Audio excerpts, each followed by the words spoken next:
All right.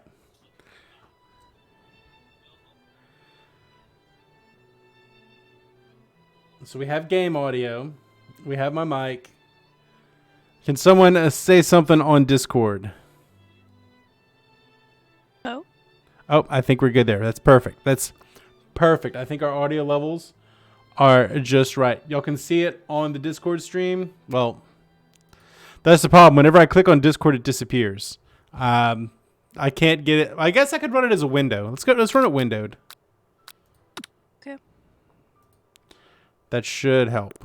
All right. Now I can click on other stuff, and it stays up. All right. So here we are. We're doing this thing. Once Pedal joins in, once any of y'all choose to join in, just hop in the Live for Games and Such channel. You can see us down there, and we'll pick parts, and away we will go. So should be all right. Oh my God! Look at the stylized Colonel Sanders. He is perhaps a dream daddy. Okay, yeah, no, that one wasn't very good. All right, we're gonna start. I muted because I was eating. That was so good. Yeah, but the real question is, are you eating KFC? Because that would be on brand. I am not eating KFC, but I am eating fried chicken. I'll allow it. I'll allow it. I got some from the school cafeteria before I came back to my apartment. Well played. Well played indeed. All right, well then, let's just do this. What do y'all think? Y'all ready to do this?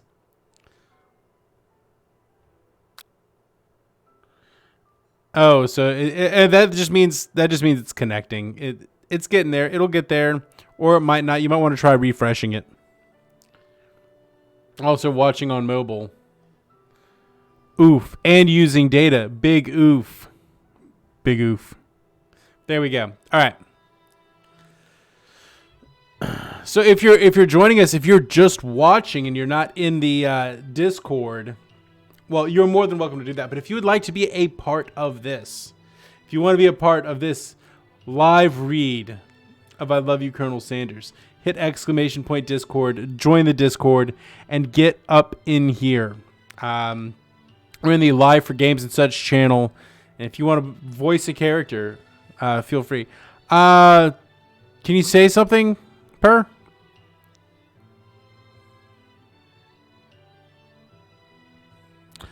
Yeah, I'm not hearing you at all. Between the game, yeah, I'm not hearing you, Per. Sorry.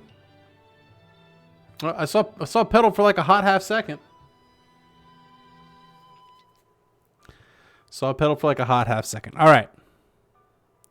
Well, I'm gonna press go, and then we'll do this thing. All right.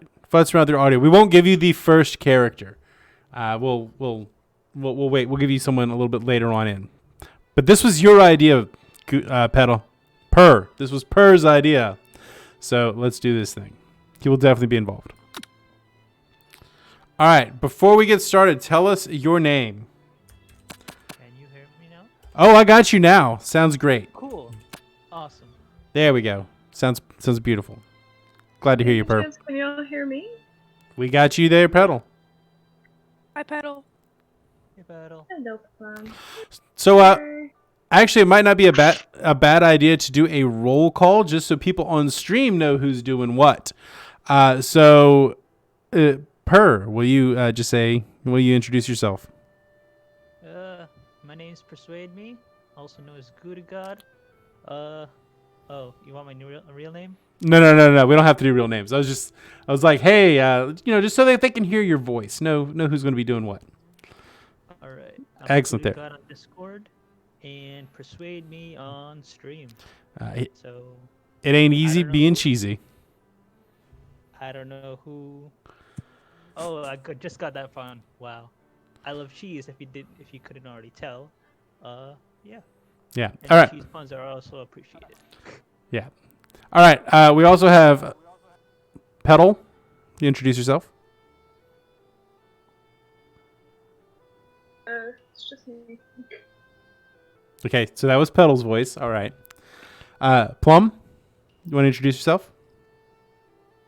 Plum. All right. Having a good day. It is a great day. And then True Knight. Yo. All right. So that's who we have in Discord for now. If more people join in, we'll get them involved as well. So let's do this. Before we get started, I will tell them my name as a chef. It'll be Doc G. Chicken and biscuits, chicken and biscuits. We're gonna want to get them chicken and biscuits. Get some water with that. Beverage. All right. I sleep softly as the morning sun casts a warm glow through the window of my modest student apartment.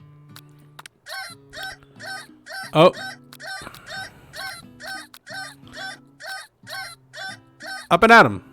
Lying in bed, I stare at the ceiling, thinking about everything that awaits me at the prestigious University of Cooking School Academy for Learning.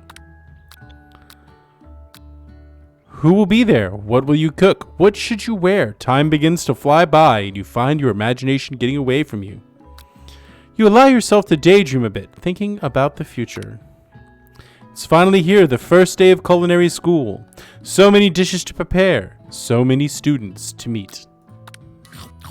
Whoa, what's going on? What's going on? Whoa, whoa, whoa, whoa, whoa, whoa, whoa, whoa. Hold up, hold up, hold up. It just like blasted through like 30 screens of stuff.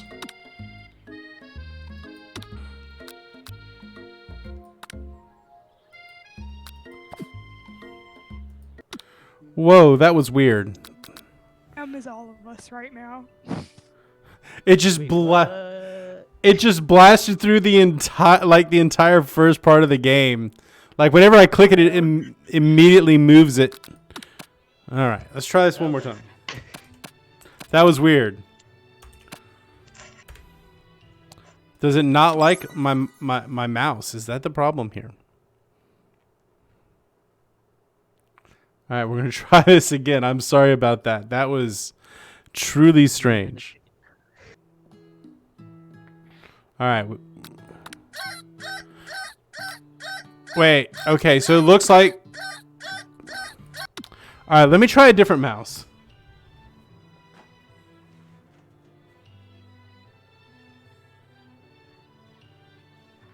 Petition for Plum to play Marianne.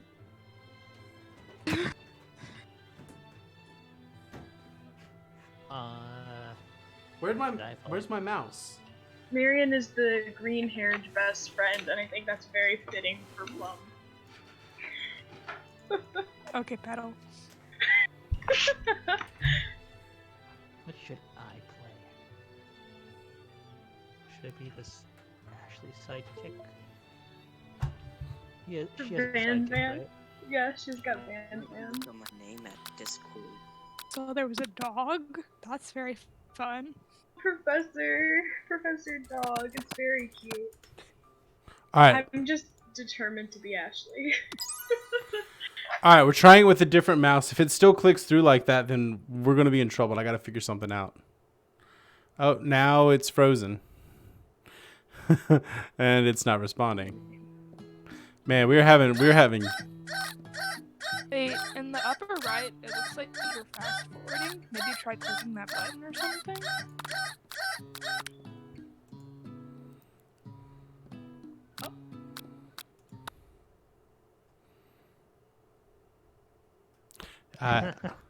Man, of all of the games I've ever played, I didn't expect this to be the one to give me the most technical difficulties.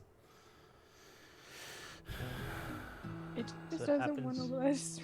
Ah, the world. Okay, all right. Yeah, I think I pressed the. All right, we're gonna try this. Smack that clock up and at 'em. Lying in bed, we think about the ceiling. My mind begins to wander. I allow myself to daydream a bit, thinking about the future.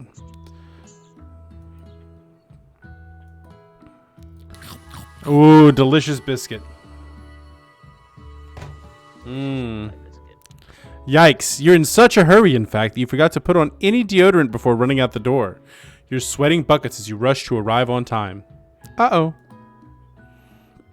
Standing in the quad, you gaze upon the magnificent University of Cooking School Academy of Learning. here comes your lifelong best friend forever, Miriam. She's the most adorable, awkward person you've ever met, and you absolutely love her for it. The part of Miriam will be played by Plum. Take it. All right. Yes. Good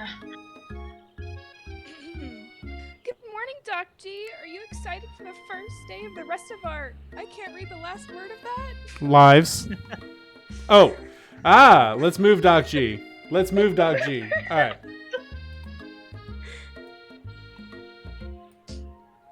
I feel the Makomon Konchuk energy off of this girl. Actually, I'm... Because Your I head's sure floating. am excited, a little nervous. Okay, a lot nervous. What's the... It's just that this morning I made breakfast for myself, but, well, when I ate it, I couldn't taste any love in the food. What if I'm no good? What if I fail?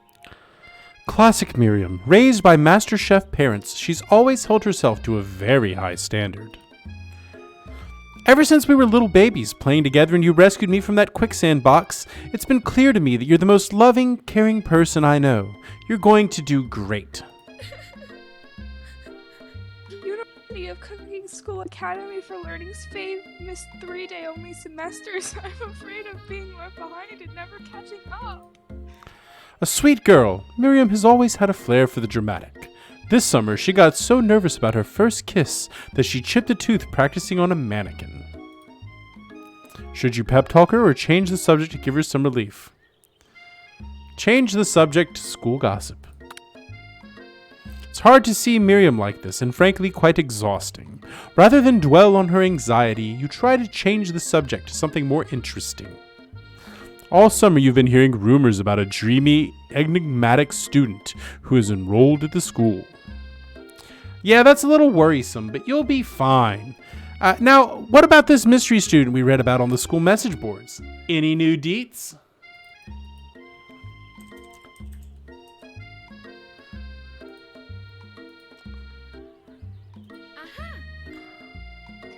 Oh, get this. I heard his name is Harland, and he's no ordinary student. They say he has powers.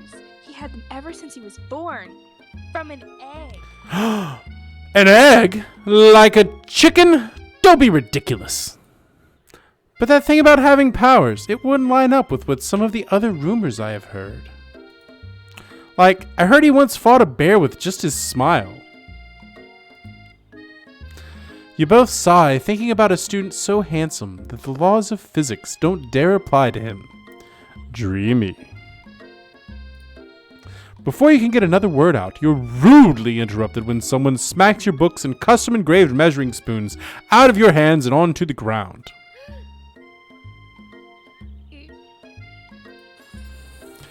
It's Ashley, your arch-rival. She's totally evil, but you can't help but be filled with jealousy. She can get anything she wants, and she knows it. The part of Ashley will be played by Petal. Hello, Ashley. Oh, I didn't see you there, Chicken Shins. You leave cheese shins alone. They are perfectly normal shins. Ugh, you can't stand Ashley. Even her name is annoying. You know for a fact that it's actually Ashley, but she had to add extra letters to make herself feel better than everyone. Your perfect shins looks like it's us. We're not going to let you or your really weird insults get to us. Across the quad, you see Ashley's best friend, Van the Man, has stopped to look at his own reflection in the mirror. His pants are so tight you can see him casually working out his glutes while he styles his hair. No lie, they're rockin' glutes. Van. Oh my, the part of Van will be played by True. I'll let it know. Per, do you want it? No, it's fine. Jeez. This guy does not look like me at all. You want me to take him? So wipe away tears, I'm crying laughing. I don't think anyone looks like Some Van JoJo Van. shit. This is a JoJo reference. Answers the chat. All right. Well, someone take it. Alright. You rang. You've never been sure what their arrangement is, but as long as you've known them, Ashley and Van Van have been just as close as you and Miriam, but substantially more devious. I can't believe the University of Cooking School Academy for Learning would ever allow people like you to attend as students. I know, right? You think they just hand us our diplomas now? Or maybe hire us as professors. You amateurs could learn a thing from us.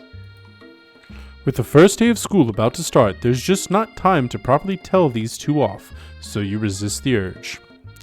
Let's go, Miriam. Later, losers. As you approach the door, you see a goofy-looking kid pushing hard against the window directly next to it. Pop will be versed by True.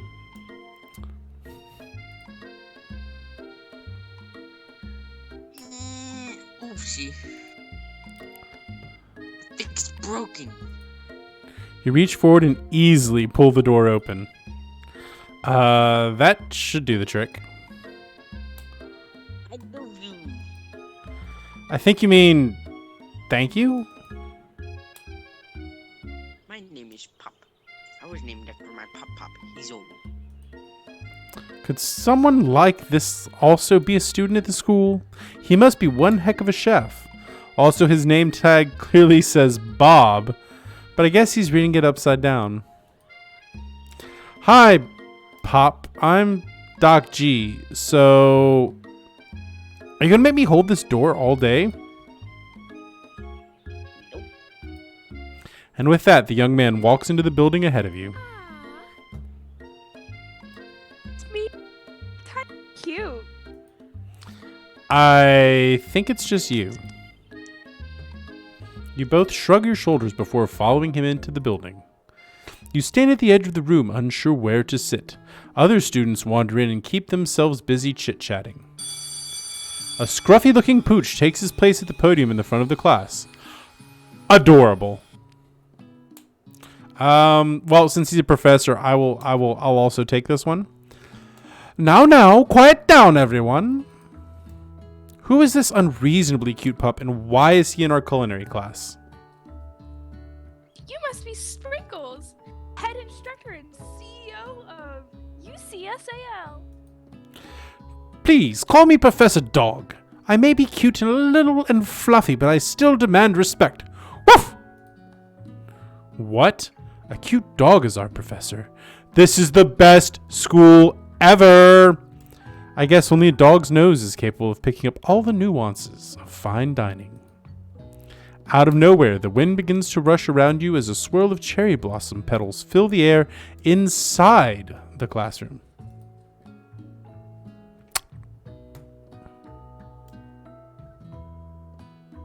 Pop. True? I'm chilly. I'm close to the window. And then he walks in. You're immediately swept up in the aura of this new student and his remarkable goatee. Who knew anyone could be so handsome? Time stands still. It's him. If it isn't my favorite student, Harland. Colonel Sanders interrupts Sprinkles, Professor Dog, before he can finish his sentence. Oh, someone needs to be the colonel. I just won't do it. All right, Per. Are you ready to fall in love? Because let's do this thing. Alright, try to seduce me, Doc. Go. Please, call me Colonel. Yeah, that's a tough one. Colonel Colonel Sanders. Sanders. A hushed murmur rolls through the classroom as Colonel Sanders walks down the aisle of desks. Suddenly, the room is sweltering. Oh my. Oh my. Sweat begins to bead across your brow. You feel like everyone is looking at you, and you're not entirely wrong. And this over here must be Sweaty Sweats a lot. Maybe we should open the window back up before the faucet melts into a puddle, and evaporate entirely. Sorry. All the pink and white really does make it quite hard to read it unless you're on the screen where it is. You two both know my name. We were in the same kindergarten class. And what is it with all your really weird insults? You turn to find Colonel Sanders standing right in front of you. Colonel Sanders, beautiful angel that he is, stands before you, smiling gently, his hand outstretched. Boy, howdy. Oh, wait, no, wrong accent. No. This classroom gets hotter than Kentucky. Well, is it Naya? Then a Kentucky Friar. Friar. God, I have to up the brightness. Please use my handkerchief. You freeze up. Colonel Sanders is talking to you. Wait, Colonel Sanders is talking to you about how sweaty you look. You're completely mortified. This can't be your first interaction. What if he never forgets this moment? How will you respond? You'd still take the handkerchief. You stretch out your hand and Colonel Sanders places a fine silk handkerchief in it. It's so beautiful you hesitate to press it to your face, but when you do, the feeling is transcendent. It has his natural scent on it. It smells of the most delicious chicken you've ever smelled. Oh, sure, Pop. Professor Dog steps in to settle the class down and set some ground rules. Welcome to University Cooking School Academy for Learning, the greatest culinary academy in the world. The birthplace of culinary legends past, present, and future. Many challenges await you. There will be tears, there will be blood, there might even be really adorable tiny food. And when all is said and done, there will be a battle. You will lift your sporks and compete in the broom cooking arena. Just then, another student enters the classroom and interrupts the professor's rousing speech. We need another random student. I'll be random student. All right. Hi guys, sorry I'm late. I hope everyone had a good summer. I really miss. Quiet! Late to class is bad enough, but interrupting my monologue. You're on the fast track out of here, young man. Are you sure you're even in the right place? Don't you recognize me? This is my 3rd year in this school with you as my teacher. Everyone stares at him blankly.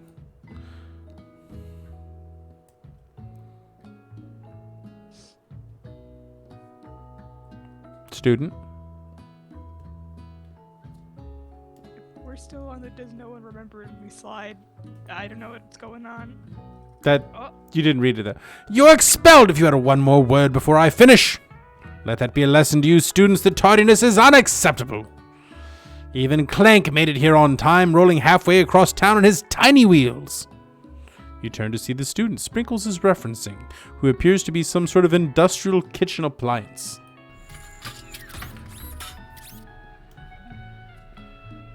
Can I be I was ready with the robot sound effects. Oh, she's got the beep boop. So we'll let Petal do that one. Pop, you'll be the next character, or you can also be Colonel. The class bursts into laughter. Oh, Clank, you rascal! Sprinkles walks in the classroom as everyone stands in silent obedience. When he gets to you, he lifts his nose in the air and takes a deep sniff. Your diet is lacking. Based on what I'm picking up here, you definitely need a multivitamin. You should be taking better care of yourself. You've never had a talking dog as a teacher before, but Sprinkles' reputation for being smart but tough is well known. You decide to try and butter him up by giving him a treat from your pocket, but what kind? This is a chicken game, so it must be a chicken snack. You reach behind your apron and return with a chicken snack in your hand. Sprinkles' eyes go wide as he locks onto it. His favorite. Well, well, well, I think there might be some competition for a new star student. The furry professor immediately devours the snack, leaving your hands slick with a coating of warm doggy drool. You see the other students eyeing you jealously, but pay no mind to them. If they wanted to succeed in life, they should have learned the importance of carrying a range of dog treat flavors on them at all times. Settle down, young chefs. Take your seats and prepare to have your minds open to the amazing possibilities of culinary creation. As everyone rushes to claim their favorite seats, you're left standing at the front of the room. Only 2 options remain.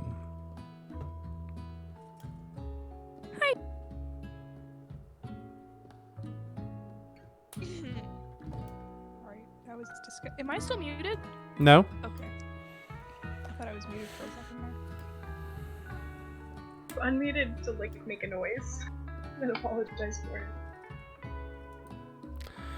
It seems that no one is. Oh wait, sorry. I'm not the colonel. Colonel.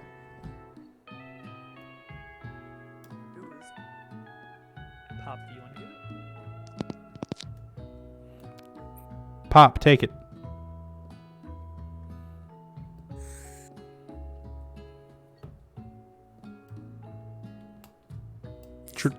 True. Yeah, you're good. Go.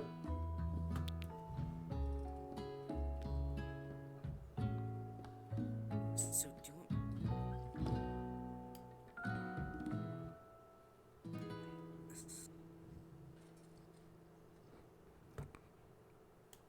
Good. You take it. All right. It seems that no one's claimed a seat next to me. If you're interested. Wink. Oh man, this is a tough choice, y'all. Should we sit by Colonel Sanders or sit by our best friend? Do you want to be a hoe or not? You can sit. Look, I don't know about Miriam, but I wouldn't be offended if you sat by Colonel Sanders. Okay, good. Because it's not called I love you, Miriam. It's called I love you, Colonel Sanders. I Fair love enough. you, Miriam. Fair I mean, enough. we- I need a pet. We still love you, Miriam, but we really love Colonel Sanders. You move to take your seat by Colonel Sanders. It appears he brought no books, pens, or pencils.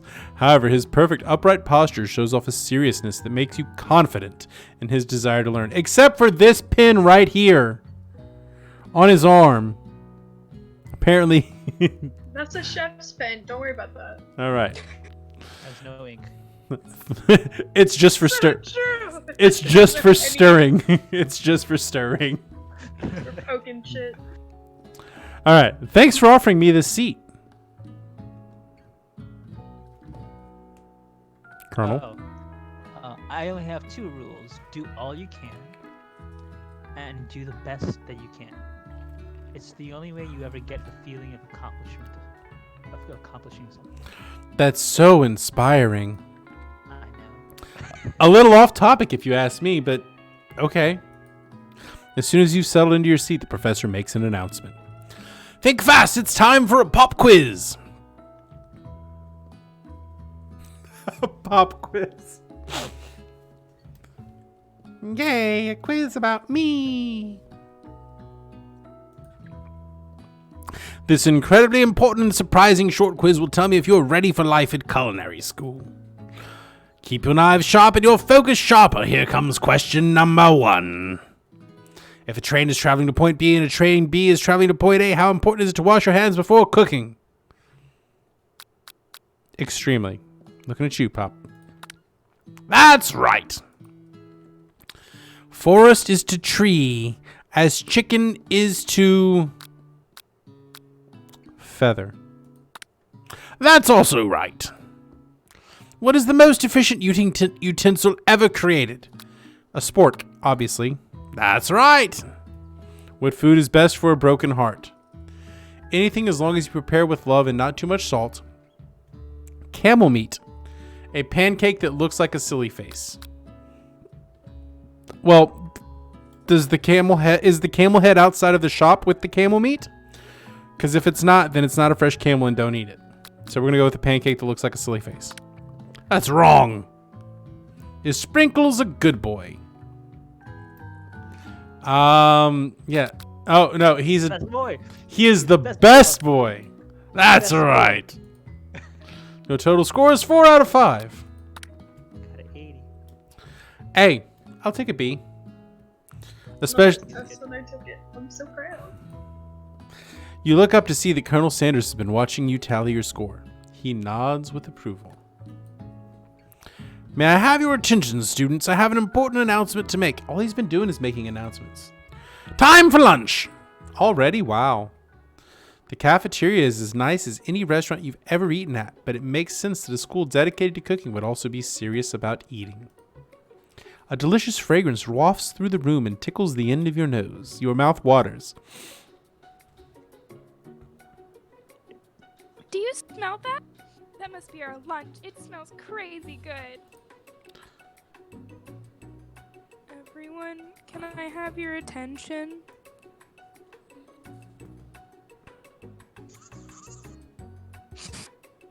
Good enough. No, I just wanted to apologize for my tardiness. You see, Howdy, folks. I'd like to make an announcement. Oh, hi. It's about lunch. Everyone cheers. Yay! Yay! Yay. But Shh.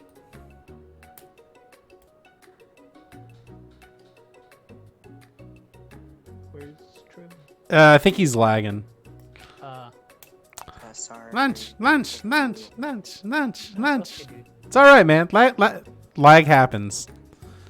She said shh. In the honor of the new semester, I've prepared something special to share with everyone for lunch. this be the smell snack. Indeed, that smell. You hold your breath, waiting to see what food this mysterious student has created. You've heard that he's very talented, but were the rumors true? Is this? Colonel Sanders lifts a large bucket above his head, its contents glimmering in the light. Piled high are huge pieces of chicken breaded and fried to a crispy golden finish. The aroma envelops you and you begin to feel warm and safe. Colonel Sanders has filled a bucket with chicken? What a novel concept. Your stomach begins to grumble as if to say, stop thinking and start eating. For years, I've been developing a secret recipe for the perfect fried chicken. By my calculation, nothing less than 11 herbs and spices are required to achieve the perfect balance of flavors.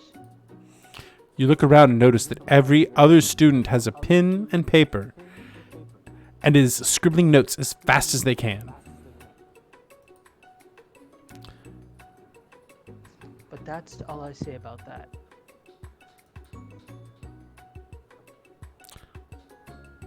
What? Do you think we want your stupid secret recipe, dude? Pshaw. Nah, my dude. Nah. I'm just drafting a last will and testament in case one of those ingredients is poison. Got him. He looks around nervously to see if anyone else is laughing at his sick burn. You wait to see what Zinger Ashley has prepared to follow up, but she suddenly takes a different approach. Writing in my diary.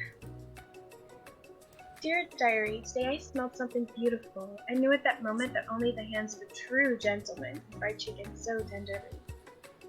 You see her body language change from bitter and evil to sweet and innocent as she slides closer to Colonel Sanders. She realizes that he is destined for greatness and fame with cooking skills like this. She wants him all to herself. Oh, please. Well, Van, the man. If you don't want any, I'll take his. whoa, hold on. I mean, I guess I'll try it. He takes one bite and his eyes grow wide. He starts contorting his face as he tries to hold in his pure exhilaration and act unimpressed. Easy now. There's enough to go around for everyone. Please, my fellow classmates, dig in. You take one of the pieces of fried chicken out of this bucket and sink your teeth into it. It's amazing. Tasting Colonel Sanders' food transports you to another dimension. Alone with your taste buds gripping a drumstick in your hand, you float weightlessly. Focus your mind and meditate on this moment. Try and identify every flavor. All right. Later, True. We will check you later. Savor the moment and enjoy everything that it tells you about Colonel Sanders' culinary heart, or swim towards the light. I think. Trying to figure out the recipe. Yeah. Are you? I guess we are. I don't know if you wanted to choose something else. Sorry. You let the food rest in your mouth and focus on it, scrutinizing every flavor. Salt? Maybe. Pepper? Too obvious. Oregano, basil? Maybe, but there's something else. Something dark. Something spicy. You dig deeper. Deeper. Deeper. Even deeper still until you find it. Could it be? He really did it. How bold, how adventurous to use. It's marjoram. You try to go even deeper into the sea of flavors, but this is a revelation alone is more than you can handle. You snap out of it and realize this information was meant to remain a secret. And yet, now you know. The mantle of responsibility now rests upon your shoulders. As you look around, you realize that everyone in the room is consumed by the lunch. No one noticed that you've traveled through space and time. After tasting his food, you try to get some one-on-one time with Colonel Sanders. You approach Colonel Sanders. Colonel Sanders smiles ever so softly as you approach. He stops what he is doing and allows you to break the silence. Colonel, I wondered if I could talk to you for a second.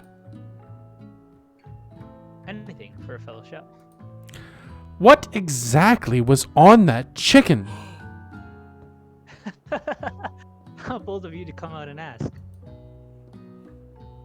It's an idea I had for a new combination of flavors that'll make me my fortune and establish my legacy for all time as I open a chain of highly successful fried chicken restaurants. No big deal. It's just you and me here talking. I can keep a secret.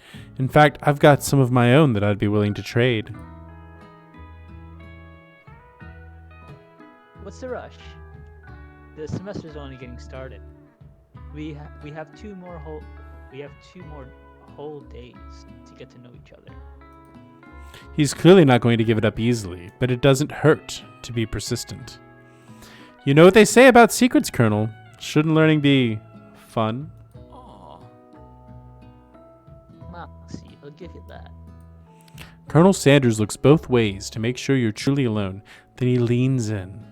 You can feel his warm breath as he whispers. Just one ingredient, but you can't tell.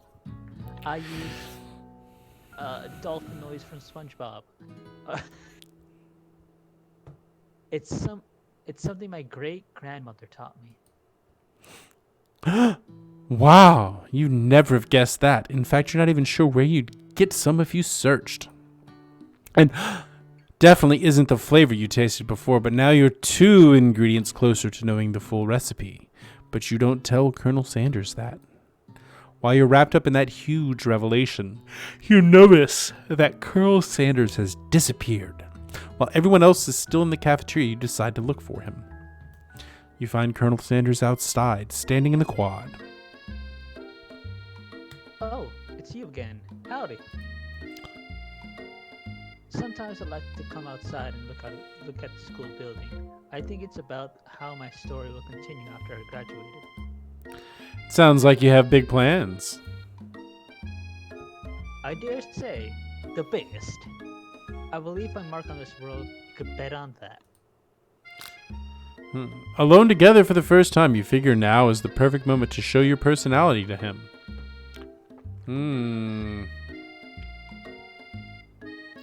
Neg him to show your own strength. Wow him with a big idea to add an additional ingredient to really spice things up. Be modest, but thoughtful. Seriously, why is Colonel Sanders this hot? He has no reason to be this hot. And yet he is. Are we going to be modest but thoughtful, or are we going to wow him with a big idea? We're not going to neg him because we're not pickup artists. Depends. I think he would want to be modest and not push anything. But I don't know. Alright, that's what we're going to go with then. Well, I just wanted to tell you that I really enjoyed your food. We got the hearts, so I imagine that worked. Now you've got his attention. The flavors were complex but comforting. The interplay between salty, savory, and peppery. It was perfect. I appreciate that compliment, Doc G. I'm sure you'll be a big success. I know we only met today, but I'm starting to get the same feeling about you. We should head back inside. The next lesson starts soon. You step into the massive cooking arena where the afternoon lesson will take place. Each student gets an oven and all the tools and ingredients they could need.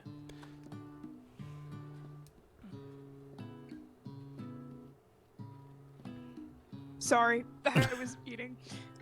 Look at this place. It's magnificent. Finally, we get to show our stuff. Wait a second. Oh no, we have to show our stuff. What if I totally blow it? You're not going to blow anything, except maybe kisses to the crowd of fans you're going to earn with your signature adorable tiny food creations. Welcome, students, to the cooking arena. For today's lesson, we'll be cooking with partners. Hurry up and pair off. Naturally, Miriam looks over at you, but unable to control yourself, you pounce on Colonel Sanders. Hey, Colonel, would you like to tackle this lesson as a team? A team of two, that is. Me and you, if that wasn't clear. Want to be my partner? Sure, Doc G. I'll prepare our station. Without you as a partner, Miriam is left standing all alone. Two different students quickly take notice. Hello, new partner. Boop. Oh, wait. Robot voice. Oh, God. I think I got up to here. I'm sorry. Go ahead. It's fun. Boop, boop, bzz, bzz, bzz, bzz. It didn't come through. Two potential partners? I'm so sorry, gentlemen, but I don't know who to choose. It looks like you'll have to pick for her. Friend duties can be a little awkward, but that's the price you pay for not being alone forever. Who do you want to ask to be Miriam's partner? The robot. 100% the robot. Thank you. Oh, we lost Petal, it seems. Oh, Petal's back. All right. Sorry, Pop, but I think Miriam will be partnering with Clank today. It's okay. I already ate. It's not entirely clear if Pop has any idea what the point of school even is at this juncture. Clank is clearly excited to have some attention. He heats up and begins to roll back and forth.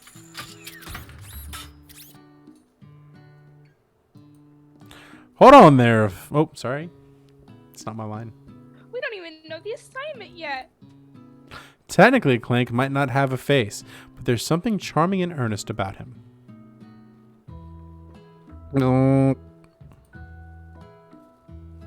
Tissue?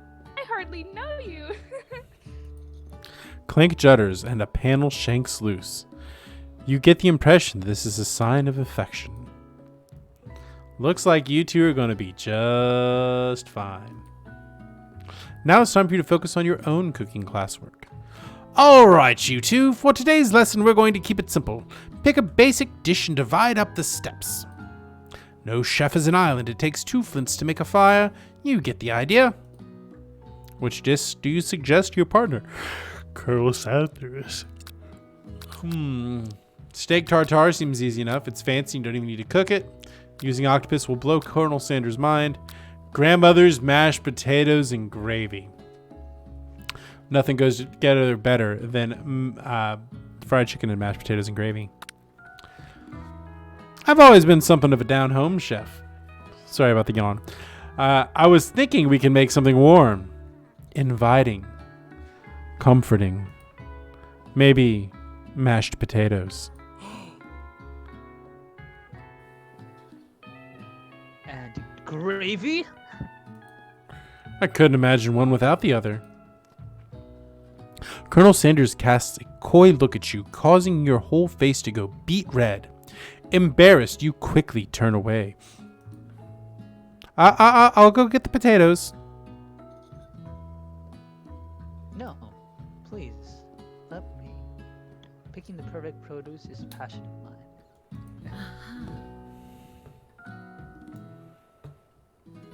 Sounds like things are getting pretty fresh around here. Does someone have a crush on Colonel Sanders? We're just cooking partners. Mind your own business. Sanders' heart is my business, and you better keep your fingers off of my man. Did someone call for me? Ugh, no. Jeez, Van Van. While I'm over here crushing Dr. G's dreams, you're supposed to be taking care of our classwork. That was the deal, remember? Colonel Sanders returned, arm full of peeled potatoes. He tosses them into boiling water and turns his attention to you and your old friends. Oh, howdy there, Ashley. Van Van.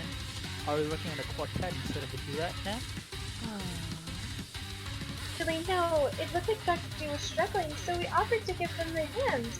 You know how it is. These young amateur chefs need a lot of mentoring. I was gonna say, Colonel Sanders, maybe I could also teach you a thing about fancy food. Maybe one day you may be able to look up to my level. Ha! Doubt it. It is a JoJo character. It is. Van Van. Personally, I have no doubts whatsoever about Colonel Sanders' ability to concoct creations worthy of admiration. After all, your fried chicken was quite spectacular. But, Colonel, if you ask me, I might make a better partner for you than this thing that has positioned itself at your station. Don't you feel, deep down, that we cast complementary shadows? We fit together, like a thigh and a drumstick. It just makes sense. Nothing about this makes any sense, but one thing is clear. She's coming for Colonel if you don't watch out. Ashley is really getting at your hard. I was really getting at you hard. Okay. Getting at you hard. You need to ask for some backup here before things get ugly.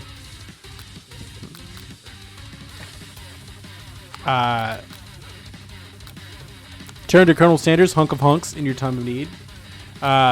Turn to Miriam, your forever bestie, who always has your back. For this one, I think Miriam speedrun. I think we're going to turn to Miriam for this one. You turn to Miriam, and as soon as you find her, she senses it and looks back. This girl's friend in need radar is second to none. She immediately comes running over. Is someone around my... I'll destroy them. I actually think that Ashley and Van Van were just leaving. Leaving you in the dust vis-a-vis my skills as a chef, perhaps. But stepping away from this competition, you are sorely mistaken. Marion, oh, your loyal friend. But Doc G is my partner in today's activity. You look for Sprinkles in hopes that he might step in, but he's nowhere to be found. Darn those cute corgis and their short but sturdy statures. You look down at your station and realize that, in the tension of the moment, your hands have been cooking on autopilot. Distracted by the drama, you've already crushed the boiled potatoes into a perfect creamy mash texture, with plenty of butter and cream for flavor. It is as if your natural passion guided you through the steps you know so well while your attention was elsewhere.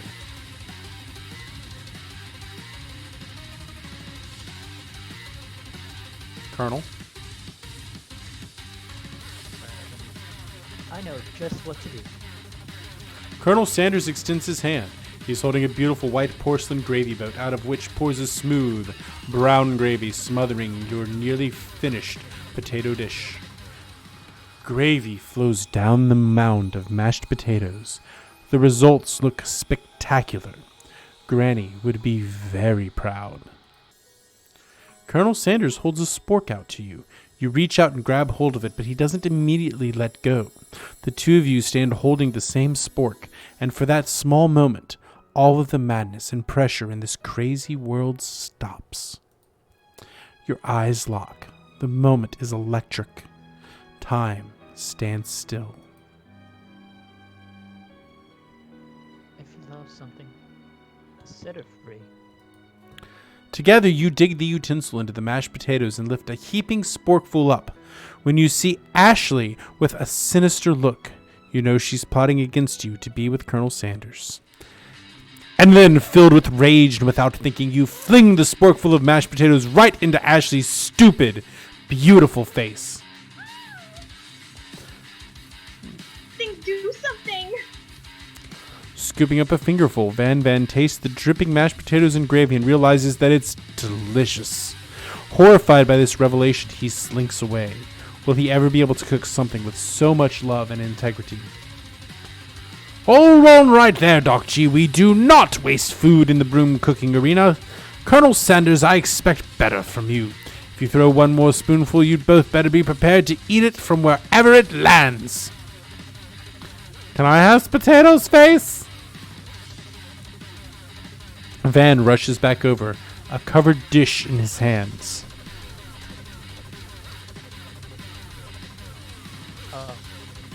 Mashed potatoes with gravy. Pathetic! In just a few minutes, I prepared a full meal.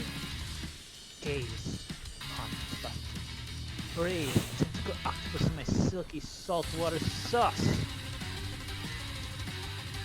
Laid it on a battle axe board by my supreme chef ancestors.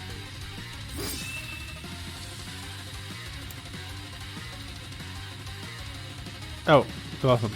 I got this one. You've ignored me for too long. That ends now. It is I who will have first bite, and you will all look on with envy.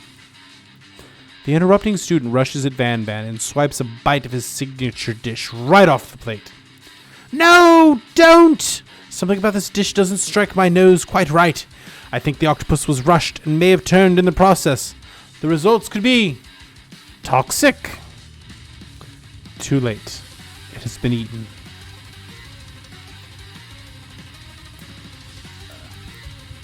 I think I left something in the oven. I don't feel so good. It killed him! Everyone step back! Don't take another bite! When you look back at the plate, the rest of it is gone. You notice the tip of the tentacle being slurped into Pop's mouth. Pop winces in pain for just a moment, and almost immediately back to his obvious self. Oopsie! Tastes like poison.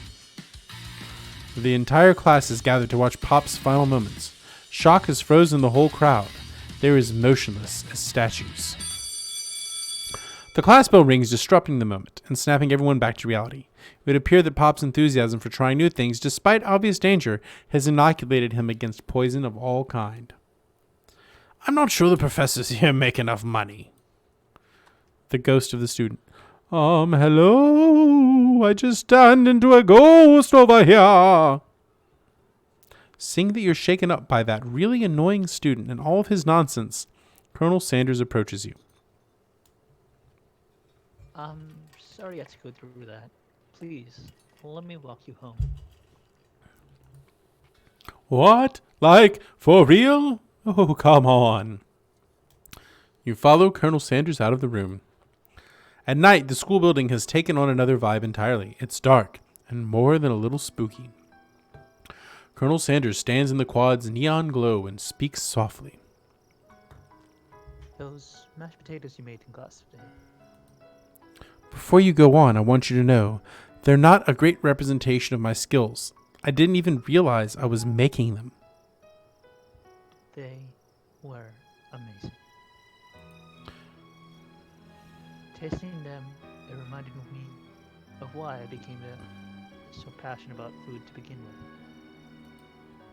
Colonel Sanders is getting choked up. Cooking is obviously important to him in a way that you find inspiring. Got a little choked up there. Now might be the perfect time to tell him you're developing feelings for him. Colonel Sanders? Yes, Dr. G? There's something I need to tell you. Hold it right there. There's something I need to tell you first. Oh, geez. You see, when I was just a boy, I had a dream that one day I would be the greatest chef in the world. Oh God, I messed up. It's all right. And every day since, I have been working toward that dream, day and night, never stopping, never resting. Also, lifting a lot of weights, like JoJo weights, like so many weights. We should follow our dreams, follow our hearts, that our souls may grant them like wishes floating on a shooting star. Hey, no, you. It's so awkward interacting with yourself. Shut up. I'm the only one who gets to say inspirational stuff and be the star of the story. Are we forgetting that your cooking literally killed a guy? You can't prove that. I also saw you kill that guy. What was his name? Somewhere in the distance, you hear a long, sad sigh.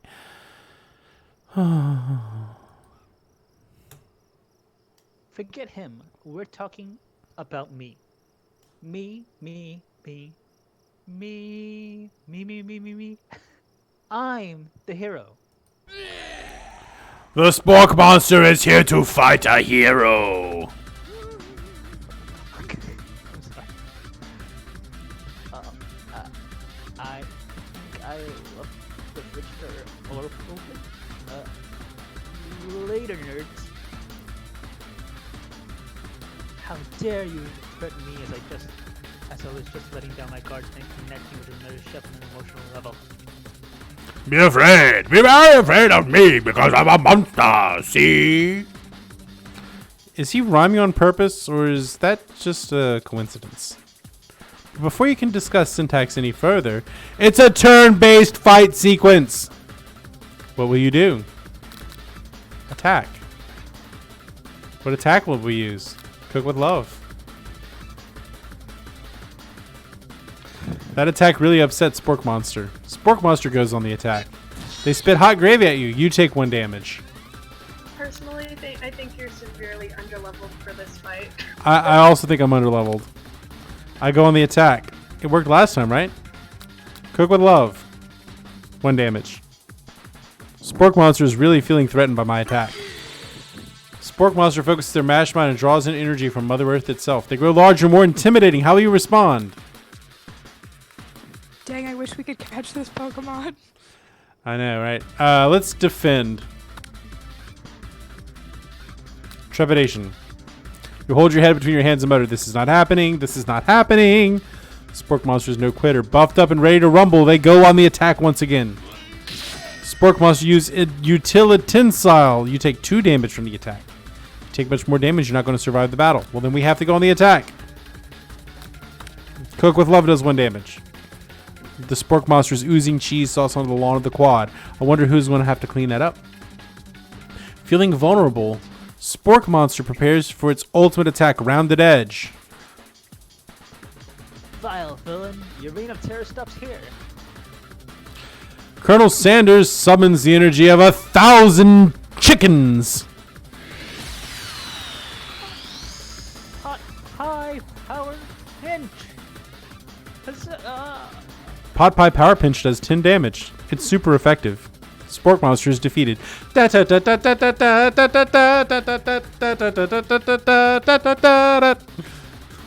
Sorry, I couldn't help myself. You saved me! An injured Spork Monster spews steam into the night. Forget mercy, finish him, or spare the wretched beast. We need the XP, man. We need the XP. No student will ever walk the quad in fear again. The monster messed with the wrong chef. You'll never survive my student debt loan destruction. Student debt loan disruption does 10 damage. It's super effective. Spork Monster is completely vaporized. Colonel Sander looks on in awe. You continue... Oop, not my line. You continue to surprise me, Dr. G.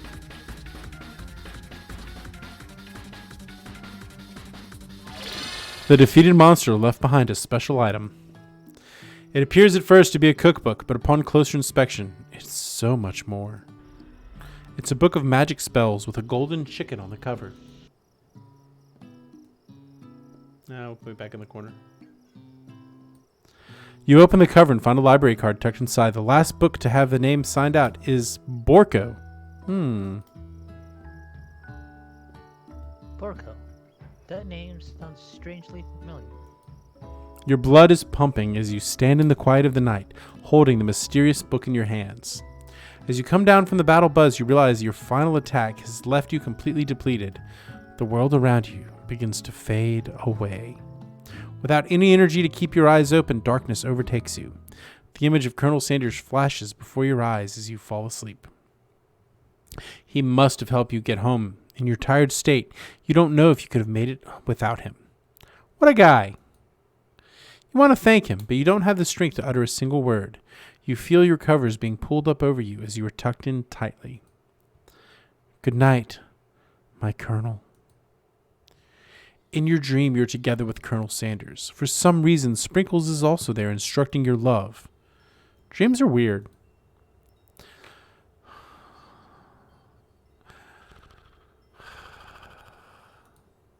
You awake on day 2 and attempt to process the wild vision you had. Were those memories or premonitions? You lie in bed and stare at the ceiling, thinking about the secret you discovered while tasting Colonel Sanders' cooking yesterday. You can't believe he really used paprika. And then there was the secret ingredient that Colonel Sanders went ahead and told you outright. Not much of a secret, huh? It's probably just because he trusts you so much. Sure, that makes sense. We'll go with that. You meet up with your bestie in front of the school. Before you can tell her about the encounter with the Spork Monster, she launches into a story of her own. No, this may sound a little strange, but I think I might be, I think I might like Clank. Like him? Like? I know it sounds like it's moving too fast, but there's something about him. I like him. Like him. We got to talking after class, and he's actually a totally sweet guy. Not only that, but he's really smart. He told me all kinds of stories about Colonel Sanders. Did you know that Colonel Sanders was the most popular kid in his high school? No, but that does make complete sense. Yeah, but he was so popular that he was voted prom king at school he didn't even go to. And also the convertible that he himself rode in at the front of the homecoming parade. I'm thinking maybe something got lost in pressure cooker language translation there. Either way, maybe it'd be best if you took it slow with this new boy, like I am with Colonel Sanders. You and Colonel Sanders, the coolest guy in school, the most famous student to ever attend University of Cooking School Academy for Learning, you're a thing now? We definitely connected yesterday. Sure you did. You're great. Why wouldn't he be into you, I guess? Laughing at the implication that you and Colonel Sanders might be a thing is definitely not cool. You are great. You have an idea about how to prove that your love is real. Well, if he's not into me, why did he tell me one of his secret ingredients? However, you didn't tell her that you know a second ingredient too, which you discovered on your own. Your bestie's eyes light up. Secret ingredient? Yeah, I just said that. A secret ingredient. Is there a dramatic echo in here? Miriam checks to make sure you're alone before continuing.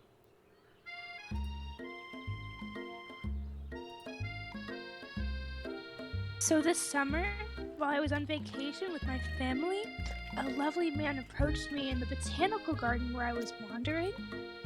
This can't be good. He told me all about his passion for spices. Secret spices. Secret spices. The man even gave me some to show me what he meant. And he said it was a powder created from super duper rare dried flower petals. And that if I did him a big favor, I could have some of my own. That's pretty suspect. Yeah, Please. this is pretty sus. Please, Miriam, don't tell me. So, I filled my suitcase with them and brought them home. He was so nice, he even met me at the gate when I arrived. Later, when I cooked with them, a very strange feeling came over me, and the flavor was unlike anything I'd ever tasted. I think you're being very liberal with the meaning of spices here. Whatever. Anyhow, we both share an interest in cooking, so we've stayed in touch. You know, like pen pals. I bet he would love to know more about new spices. Well, I'm definitely not supposed to share Colonel Sanders' secret recipe. And besides, I only know the one ingredient, so I doubt it'd be much use to anyone. Please, please, please. It would mean so the world to me. No one has to know it came from you or from Colonel Sanders. What do you think? Should you protect Colonel Sanders' secret or share it with your bestie? Make up a fake ingredient.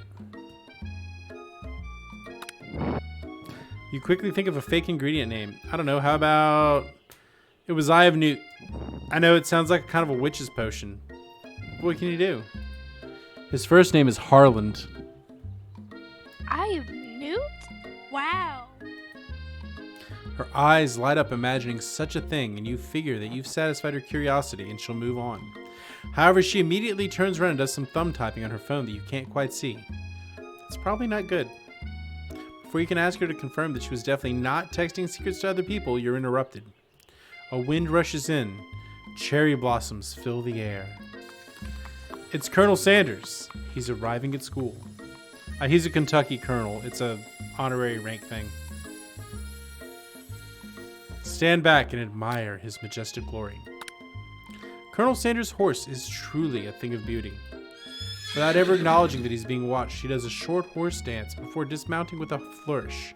He then slaps the beautiful creature gently on its rear, sending it running free into the countryside. You're so struck by the sight of him, you lose the ability to speak coherently.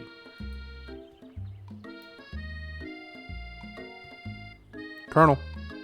Oh, my bad. Where am I? Oh. I didn't realize anyone was watching me. Don't worry. He knows his way home. You attempt to compliment Colonel Sanders, but the words don't come out exactly right. What a horseful beaut you have! I mean, what a horseful beaut you have! Dang, that's what I just said.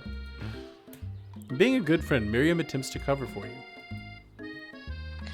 Oh, Doc G just gets really nervous around people they like. What? That's not helping. I mean, they got food poisoning and were up all night. It was gruesome. You should have seen it. She gives you a wink and a smile as if to say, situation handled. Can't blame a girl for trying. And with that, Colonel Sanders disappears into the school, leaving you and Miriam to follow. Or maybe he just has white hair. When you enter the classroom, you see your two rivals, Ashley and Van, doing something bad. By the way they're hiding, you know it must be really bad. Like, counterfeiting recipes bad. Experimenting with restricted ingredients bad. Summoning a demon bad? You try and get a peek over Van Van's hulking shoulder. But he sees you coming.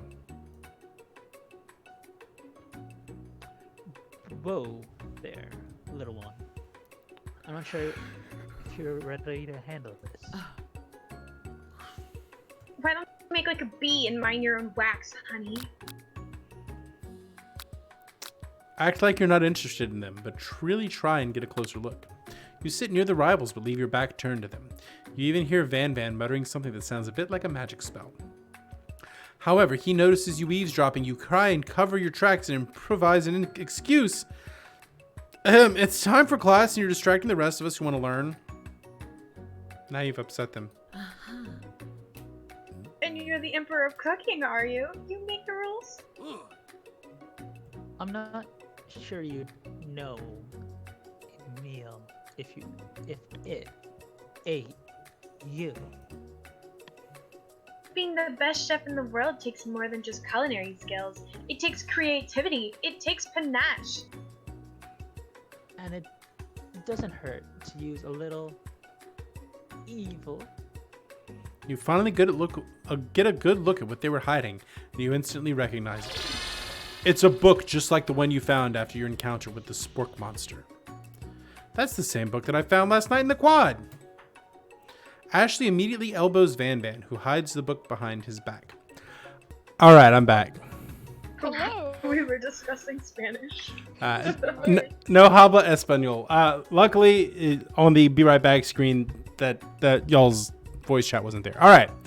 So Ashley, Cool. yeah, y'all are fine. Ashley immediately elbows Van Van, who hides the book behind his back.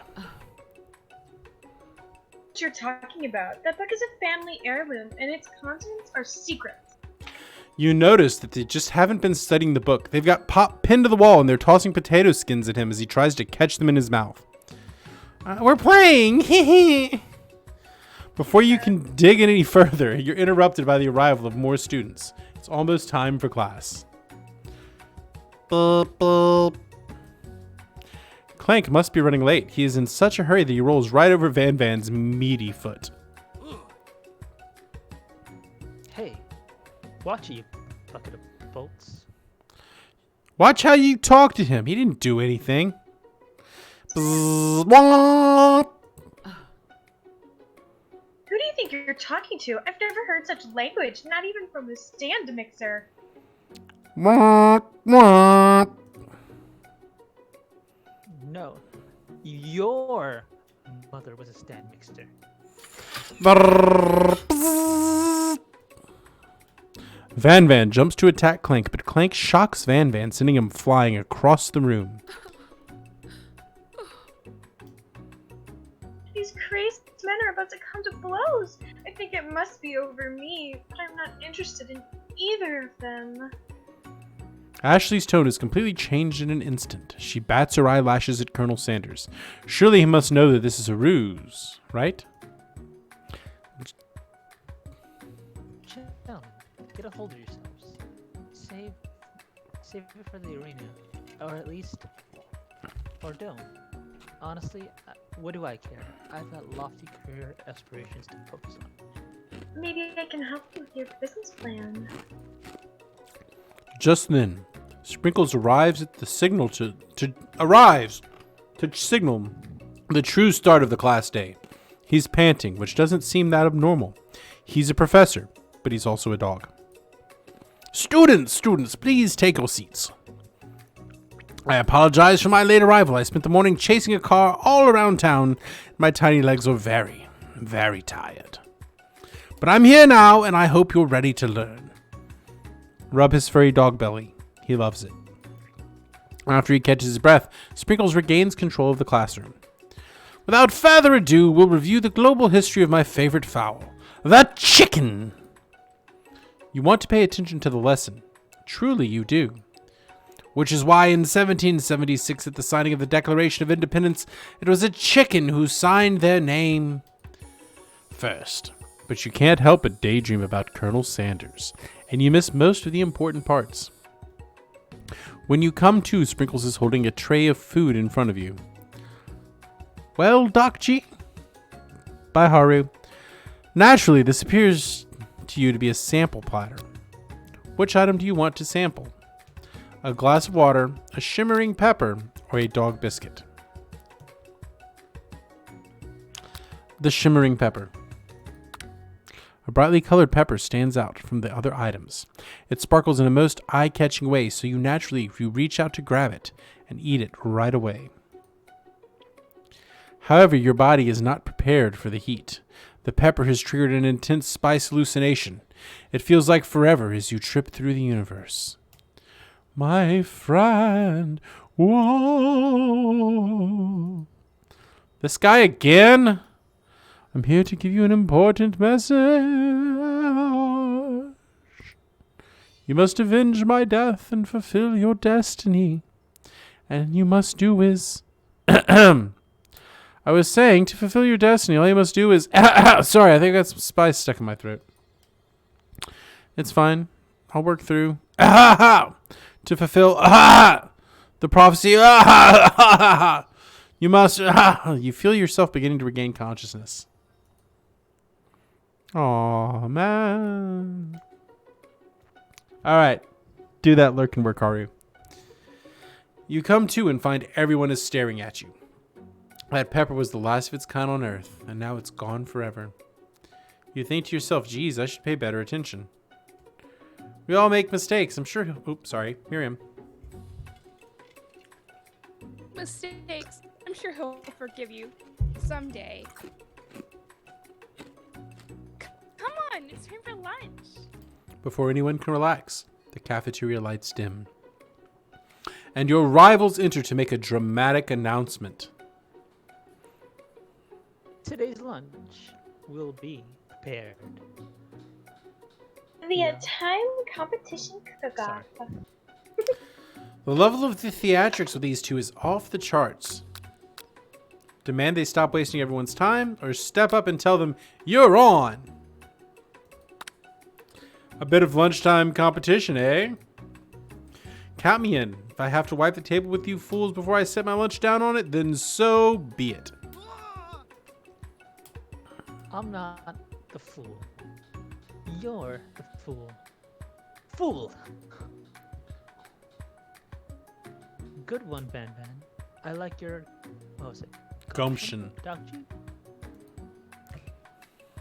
I'll be watching your performance. Just as things reach a boiling point, Sprinkles steps in. Surely he'll put a stop to this madness.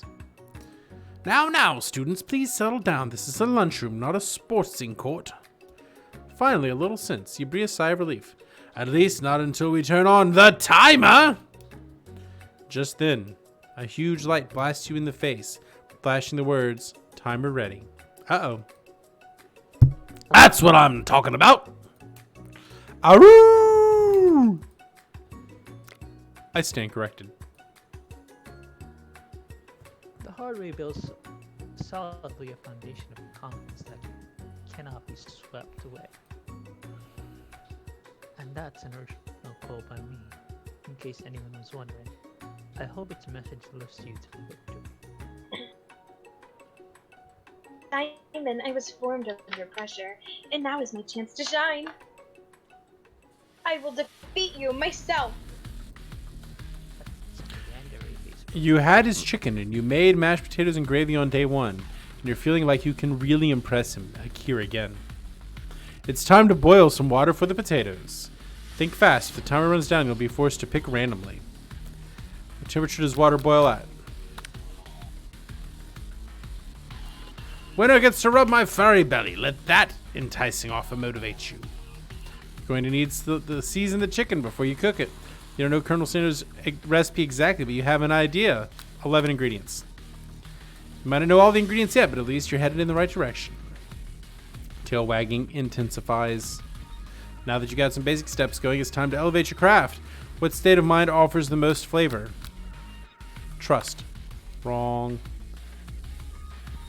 I'm begging you to get it together. Get it? I'm a dog. It's never the wrong time for some dog jokes. Well, classmates are rooting for you, but Ashley is simply stronger and faster than you. You'd better pick up the pace if you want to survive. When you were a child, your father told you to never forget where you came from. Every day, you meditate on his advice and draw energy from that place. Now would be a great time to harness that energy. So where does it come from? A small town where big dreams are born. All right. Aru!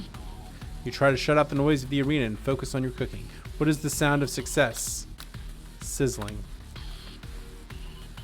Oh no! You notice Colonel Sanders out of the corner of your eye. I believe in you, Tachi. He's actually cheering you on. Which would be awesome, except knowing he's watching you makes you totally forget what you were doing.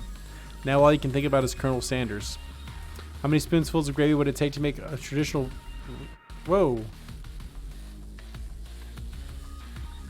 Stranded on a desert island with only one dessert cookbook. What do you take? What a hunk. I know, right? You know what? Shouldn't you be focused on the challenge? You're falling behind. You and Colonel Sanders right together. You and Colonel Sanders in a cuddle. Oh no. Really struggling to keep up. In the next situation over has already begun plating elements of her dish. It's a colorful and complex. To make up time, you toss your biscuit dough into a stand mixer. As you do, the crowd gasps. Yikes!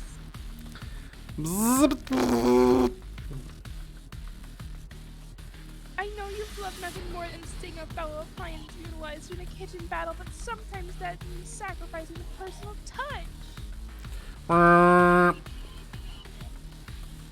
You might not have any hands, but Dog G does. And a good chef needs to be touching the dough to know when it's properly mixed.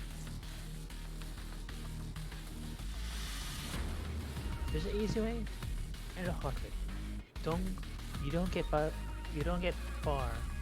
by going the easy way. When you hear everyone talking, you realize how serious your error was. You immediately shove your hand into the mixer to rescue your dough before it's overmixed.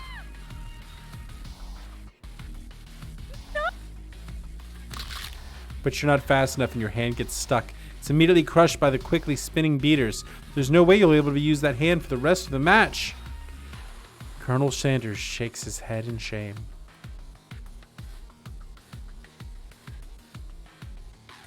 What you often find is that the easy way can turn out much, much more difficult. Everyone stop what you're doing right now. This battle is over. It can't be. I was so close to finishing my dish. Sweetheart, look at your hand. You simply can't go on. Bad. And here I am with a completed dish, ready to serve. Surely that makes me the winner by default. No, it wouldn't be fair to compare the two on account of Doc G's injury. You see Sprinkles begin to lick his doggy chops as he locks onto the dish. But I suppose you should at least tell us what you prepared. Sweetest, straight to dessert.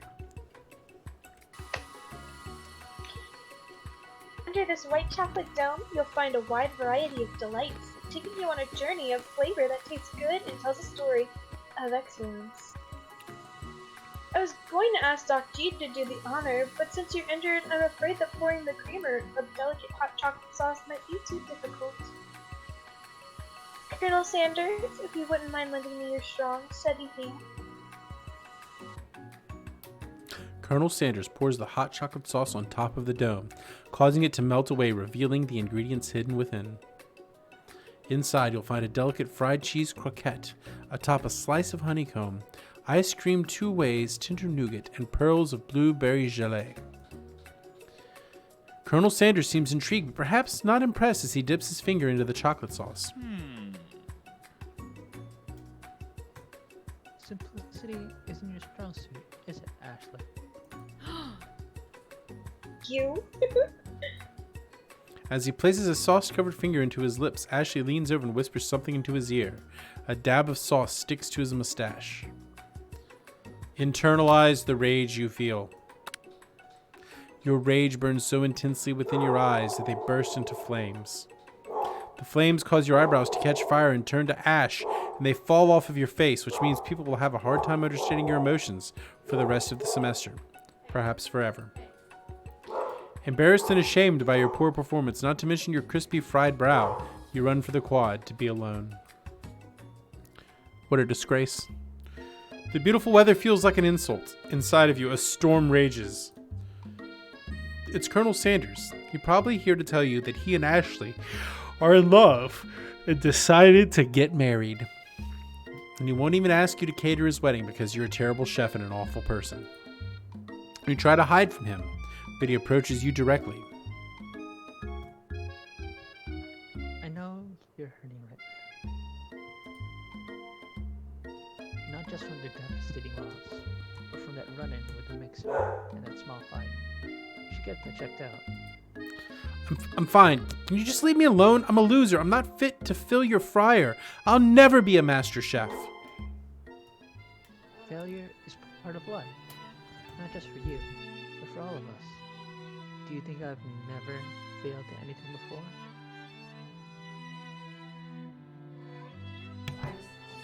That's exactly what I think. Well, think again.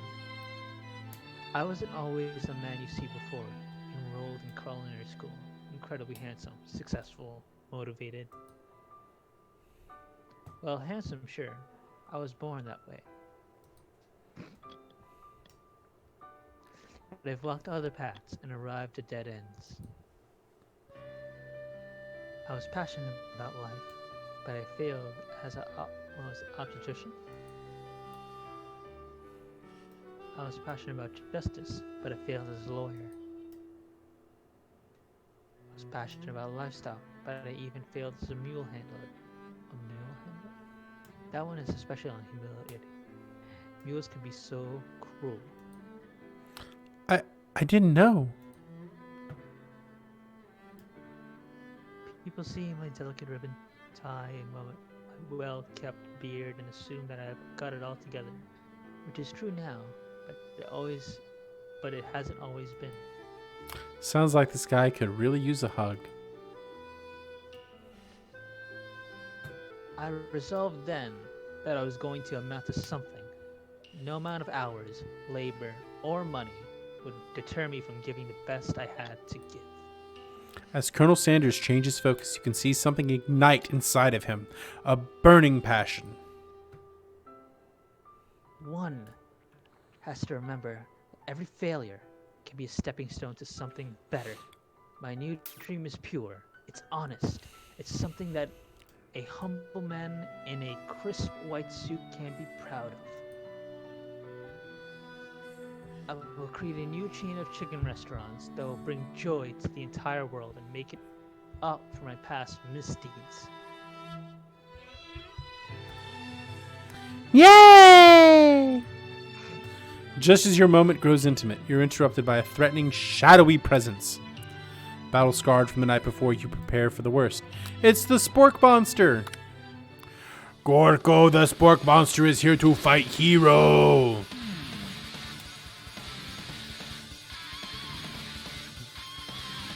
Is anyone else feeling a bit of deja vu? Sorry. I'm sorry, Gorko, but I could have sworn we already battled you last night. That was Borko, my twin, and I, Gorko, am here to avenge them. Are you stronger than Borko?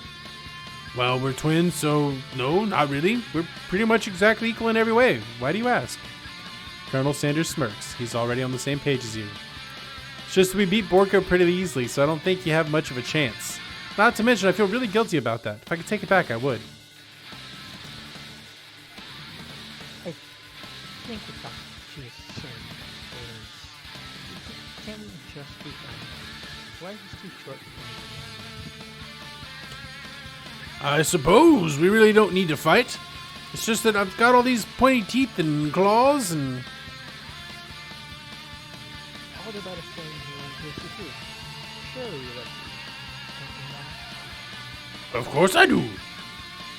Inspiration strikes and you come up with a quick idea. Chomp on this! You toss a biscuit into Gorko's open mouth and he devours it in one gulp. Delicious! You're much nicer than the evil students who once upon a time turned me into a creature who stands here today. I don't believe it. You were human once? No, I was a Chihuahua. But I was still a student at this school until one day some mean kids with a magic spellbook cast a dark enchantment on me, and I was forever transformed. A magic spellbook? Precisely. Borko used to have a copy, but somewhere along the way I've lost it. If you find such a book, I beg of you, respect it. You're a powerful chef, and you shouldn't rely on dark and evil magic. No, you should be protecting the innocent from those who would cheat them through sorcery and guile. If you need me, don't fear, I will be there.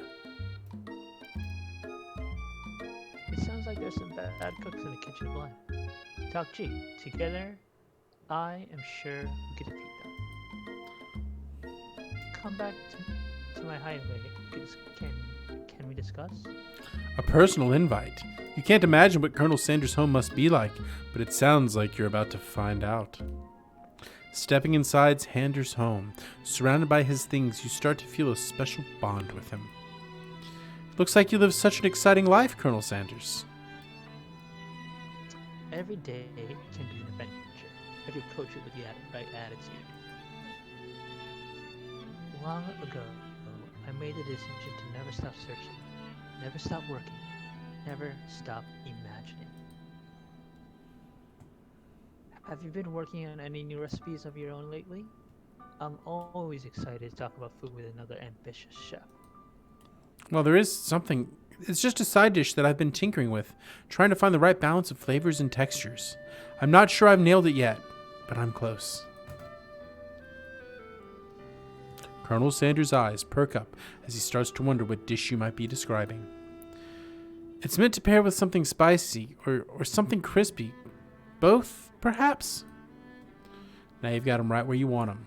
Should you reveal your new creation to him or keep it a secret just for you? We're going to reveal it.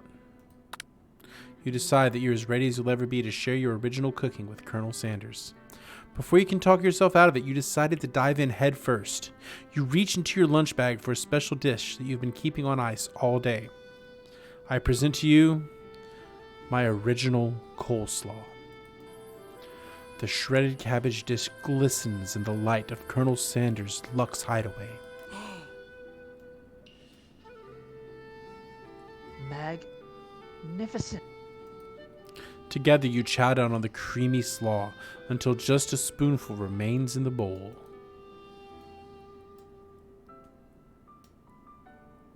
Do you mind if I hold on to the last bite? I like to have it around so I can admire the taste later and think back on it in this moment. The tears in the corner of Colonel Sanders' eyes. You could offer to make him more, but he seems like a very sentimental kind of guy. Sure, why not?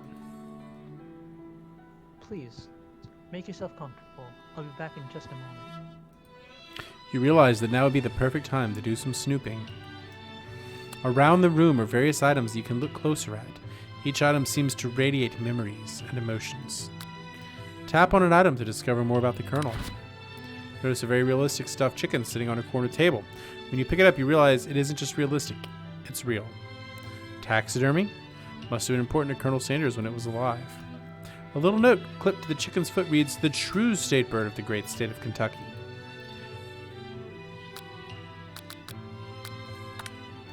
A lock of silver hair is woven through the teeth of the comb. Upon further inspection, you realize that the hair therein isn't just silvery in color, it's actually made of spun silver. A scented candle, you pick it up and try to identify the smell. Power tool? Freshly starched collar? Piece of wood floating in a lake? Summer of '69? Nice. No, it's one of the special secret recipe ingredients. It's oregano. The third. You gaze out the window across the vast lake and mountain range beyond. Just then the ghost of student pops up. You think about heading into the world on a quest to avenge my death? Wait, what? No, I've never even learned your name. Why would I avenge you? I'll just tell you my name right now. Can't you see I'm in the middle of something? You open the window a crack and the ghost just swept out with a breeze. On the frame photo shows an old man who looks a lot like Colonel Sanders standing with a friend. They hold fried chicken drumsticks and appear to be cheersing them. You look closely and see that there's a short inscription. I wonder who my friend Pete is. The photo appears to be Colonel Sanders, except he's an old man visiting the pyramids of Egypt. Maybe this is where he discovered one of his secret herbs and spices. Tap on an item to discover more about the Colonel. An adorable little baby boy crawls across the floor. From the goatee and mustache combo he sports, you figure this must be Colonel Sanders himself. Or that, or maybe it's the drumstick he seems to be waving like a rattle. Who frames a baby picture of just themselves? Probably the same type of person who would make their own face the logo of the company they founded, am I right? Am I right? You take a closer look at a large urn sitting near on a nearby pedal. There's a plaque on it. It's dusty, but when you wipe it off, you read the inscription. It says, "Here lies the ashes of all my past careers and business failures." Poor guy. This must be where he keeps the secret recipe. You think for a moment, what important number is there to Colonel Sanders? And it dawns on you, as soon as you turn the dial to 11, 11, and 11, you find a single note. Can chicken be prepared sashimi style? No, it cannot. You open the door to Colonel Sanders' closet and find a row of his signature white suits hanging within. You take one off its hanger and try it on. The jacket's a bit big for you, but it's soft and comfortable. You give yourself a deep hug, breathing in his scent. They say that home is where the heart is. Is this what they mean? Before you can look any further, you hear Colonel Sanders returning. He has a new dish that he has been working on. He wants you to taste it. You try to act casual until he asks you why you're wearing his jacket. I don't usually roll this out, but I must say, it does look good. Oh crap, the jacket! You forgot to take it off. Ooh. You decide that now is your moment and make a big move. Whoa, whoa, whoa, this isn't that kind of game. Not that we blame you for trying, but still. Try again. We lost. Oops. F. Our first game over. F in the chat. We came at him too hard, y'all. We got another game over? Game Yeah. over? I think it was actually in the beginning Oh, where yeah. we decided not to get up. Oh. Well. Oh, we're all the way back here. Oh wow, this is way far back. Yikes. Can you fast forward? Working on it.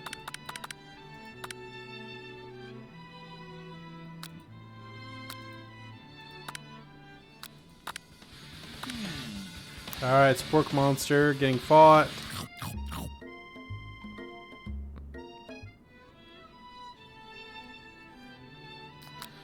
Reveal it.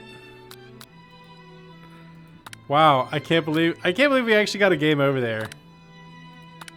Same. It's gonna be the choice that we had to make. Oh, we have to do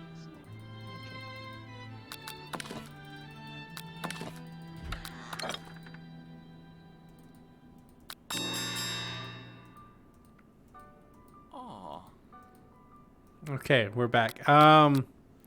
Fess up and tell him the truth. That seems right. What do you guys think?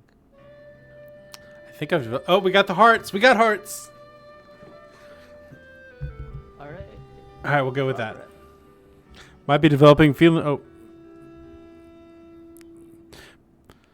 can't let get away with dreams. It's pretty, sorry. Sorry, it's alright. Overwhelmed, you take off the jacket and run for the door. But the thought of leaving the Colonel in the midst of an emotional breakthrough gives you pause. You stop yourself. Colonel?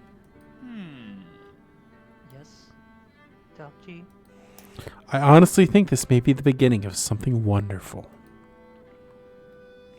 I think you're right. We should take things slow.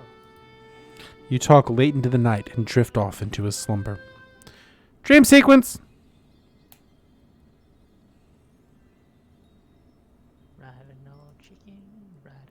You awake to a beautiful morning in Colonel Sanders' hideaway. Did you make the right decision on how to spawn to Colonel Sanders? Only time will truly tell. Today is a day that could change the rest of your life. Your thoughts are interrupted when Colonel Sanders emerges into the room. He's holding a gorgeously plated breakfast and your mouth waters at the sight of it. Here's a simple breakfast. I just waked up. It's meticulous. It's chicken and a biscuit. Chicken biscuit? Hell yeah! Oh, yeah. Well, maybe. Okay. Just me. You taste Do that. You taste Colonel Sanders' food and it takes you on a journey. When you return, he's waiting to ask you an important question. So, would you say that we're the perfect match? How presumptuous. My cuisine and your taste buds, that is. Such confidence. Such grace. Could he be the world's greatest gift to cookery? We flatter him. You know, I think we might make a great team. A single tear begins to pool in the corner of his eye as he gazes out of the window. Am I the right business partner? I know I can. Business partner? Could he be talking to you? It's all happening so quickly. Overcome with emotion and confused by your feelings, you're on the verge of tears. Unable to speak, the only answer you can find is to run out the door and get home. There's still one more day of school after all. The University of Cooking School Academy for Learning awaits for no one. You get home and find something very surprising. Your best friend is there waiting for you. Where?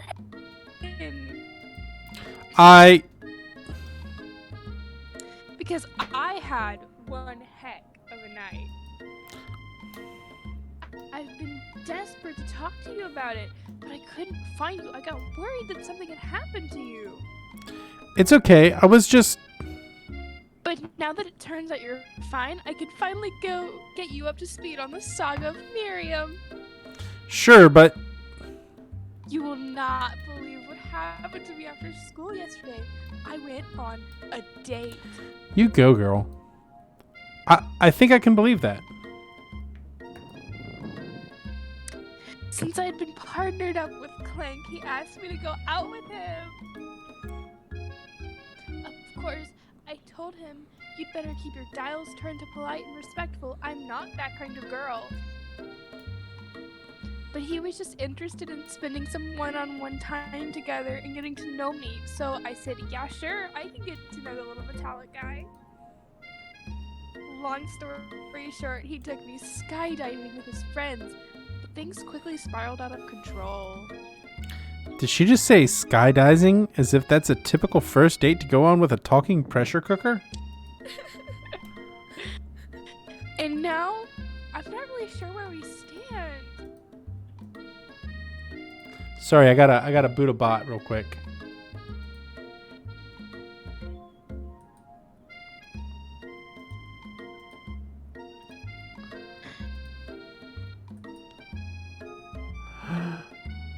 Bye-bye. Alright, sorry. You don't give Miriam time to tell her whole story, however. Bottling up the details of your own night is just too much to bear. And I went on a date too. Back to Colonel Sanders' house where I spent the night with him. What? Nothing happened, but the emotional connection, wowzers.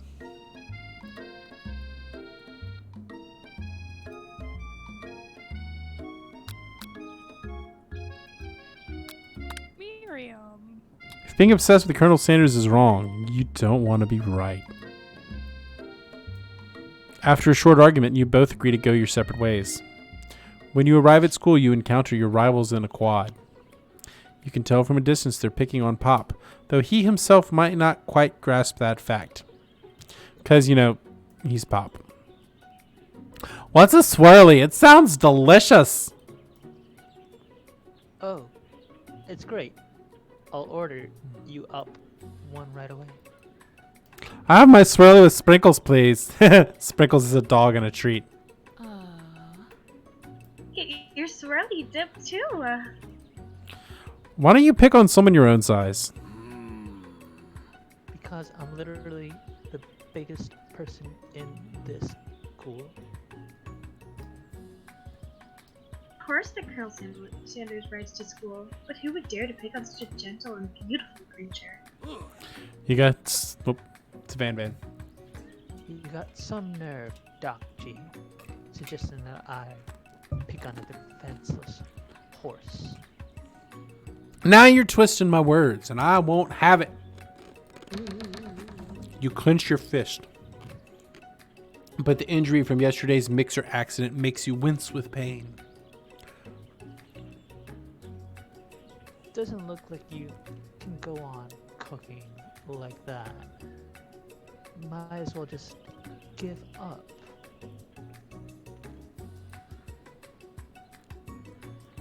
I'll never give up. Ever.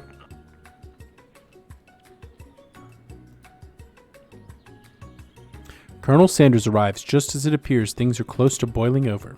A naturally intuitive person, he senses that something has been going on. Is everyone excited for the final day of school? Doc G, how's that hand feeling? I'm sure you'll be back in fighting form by this afternoon. Concerned about my hands, Colonel? Yesterday I almost broke a nail winning so hard. Technically, I don't believe in a winner. It's decided, but your presentation was still quite impressive. What is he doing complimenting her? But what about the flavor of my delicate, warm, gooey chocolate sauce? That sounded indecent. It really did. Lewd. It was clear that you're passionate about how your food is received. That's a lot of words to say. It was bland. Oh, excuse me, Doc G. I am more than capable of enough to speak for myself. You could tell me more of your thoughts as we walk into class, Colonel? I'm always interested in discussing the fine arts of fine foods. See you inside, Doc G.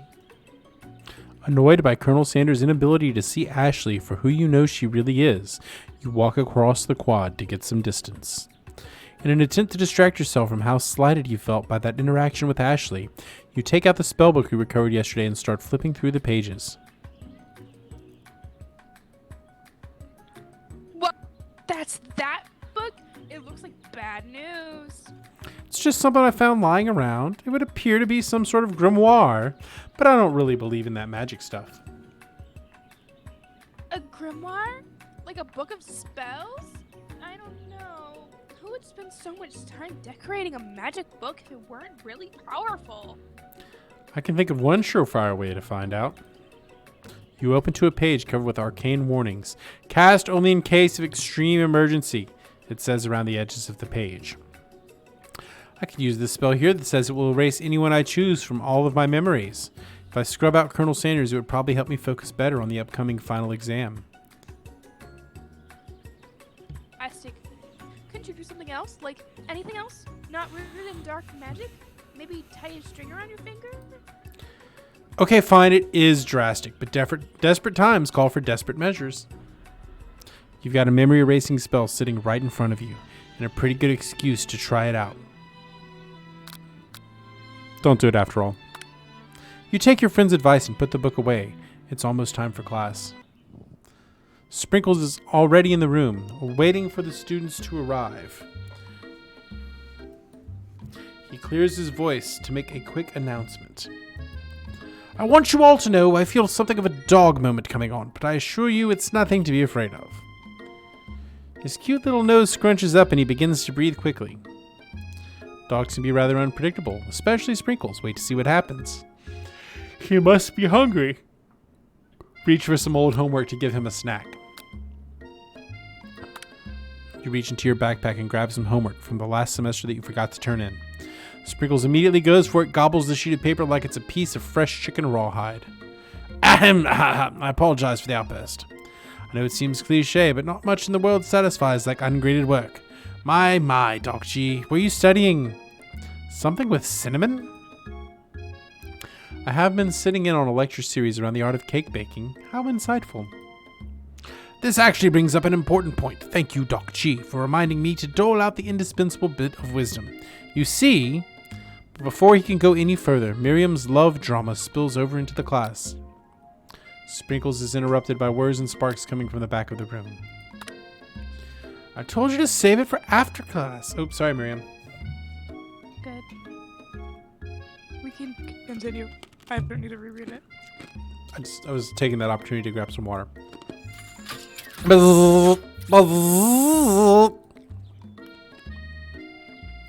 Wanted to be thrown from a plane strapped to a stranger?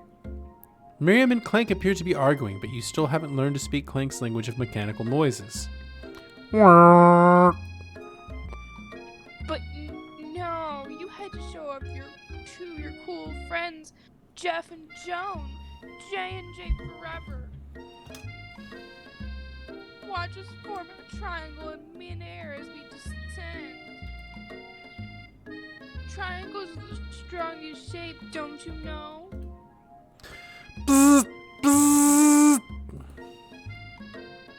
Yeah, well, that doesn't make it a great date. Didn't she already say she loved the date earlier?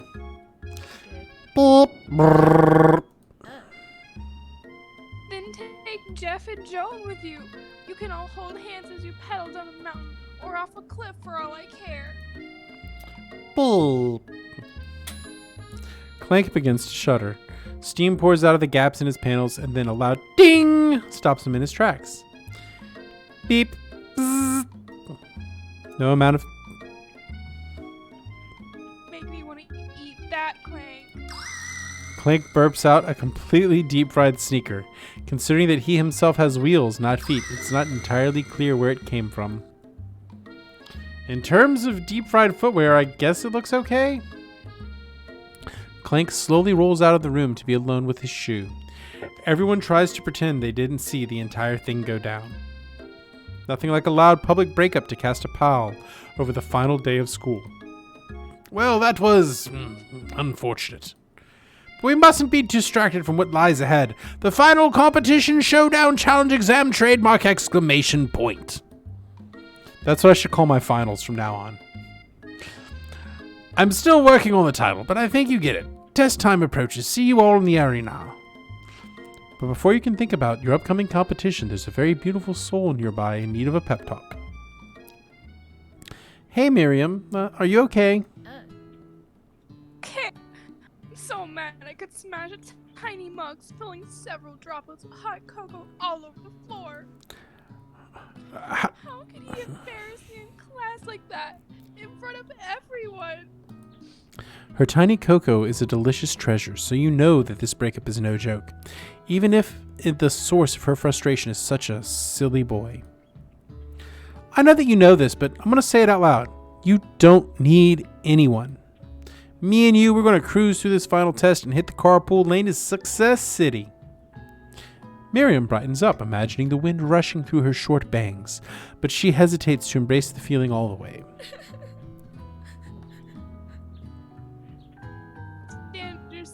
And ride off into the sunset without me? Of course not. Well, maybe sort of, but I'm sure there's a pony out there with your name on it, and a ranch big enough for both of us, and whoever else we want to bring along. If it's not Pop or Clank or anyone else you meet today, tomorrow, or this whole year, so what? You're a special person who shouldn't settle for the first someone to show a little interest.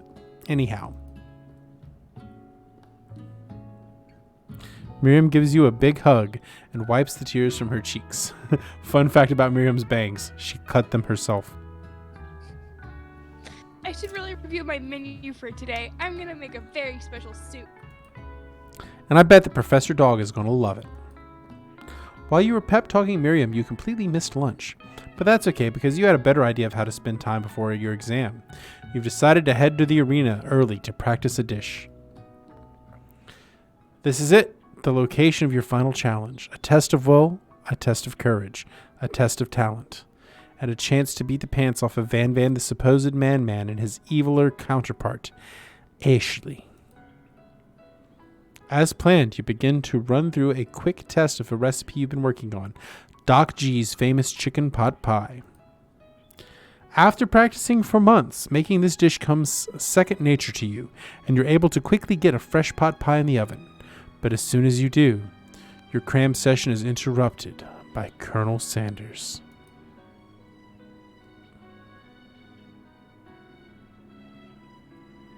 I'm muted. Doc G, what are you doing here? There's still some time before the final exam. Oh, just taking it all in. I'm a big into visualizing success.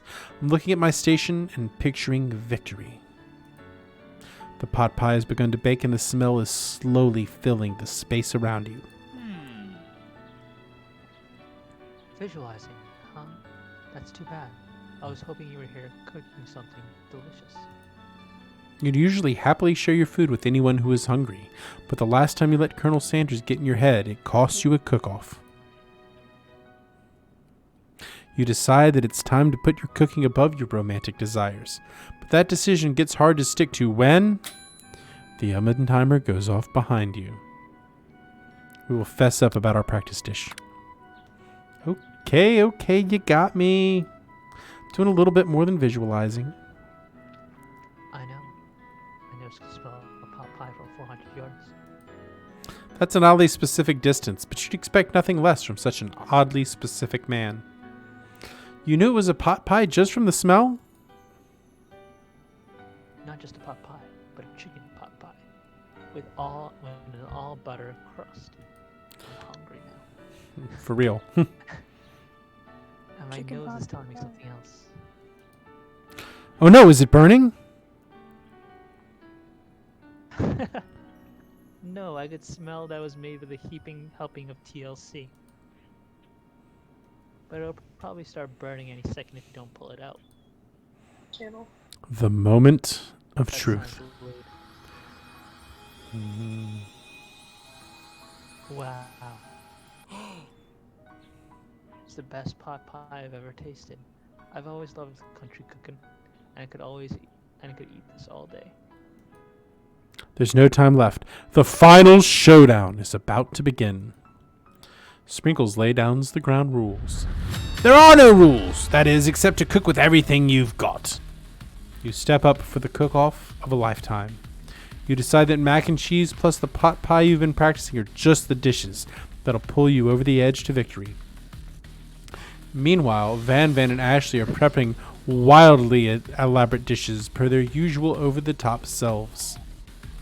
Miriam has her giant magnifying glass and several sets of tweezers. She's definitely preparing to go big by going small. Colonel Sanders seems to be harnessing his 11 herbs and spices, but he's trying to find a way to improve on something perfect, his original recipe, fried chicken. The intensity in the room starts out at a full 10 out of 10, with a frenzy of action. Everyone is calling out really cool special cooking moves as they prepare their food. Wow, this is getting serious. Colonel Sanders batters his chicken as it levitates through the air. Egg wash! Miriam furiously injects ingredients into an itty-bitty pot of broth.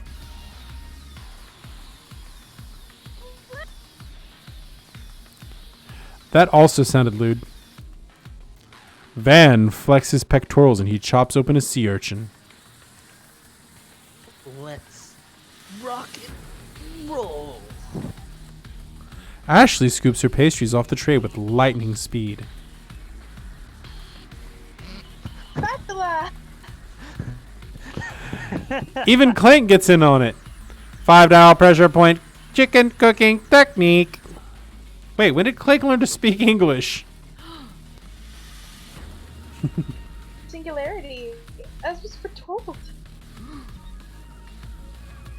We mustn't let it happen, or the appliance uprising will take us all. South District. Van quickly unplugs Clank and rolls him out the back of the arena. As you frantically prepare your dish, you notice Ashley has her spellbook out. Is she going to use some dark magic to turn the tide? You've got a book of your own and you're desperate not to see her win another battle. Should you take the opportunity to fight magic with magic, even if it's almost certainly evil magic? Now we're going to do it the hard way. Who needs magic when you've got passion? I'm going to do it the hard way. Colonel Sanders sees that you've chosen to win on your own terms, and he gives you a subtle wink from across the room. I believe in you, Doc G. Miriam notices too. Did you, Doc G? since we were little kids because I'm your best friend forever. You turn to notice that Miriam is at your station cheering for you. Miriam, what about your dish? If you're here cheering, who is cooking? Tiny food, short cook time. I'm actually already done, so I thought I'd help you. Oh, that's sweet, but Miriam tosses a handful of spices directly into your boiling noodles. Aha!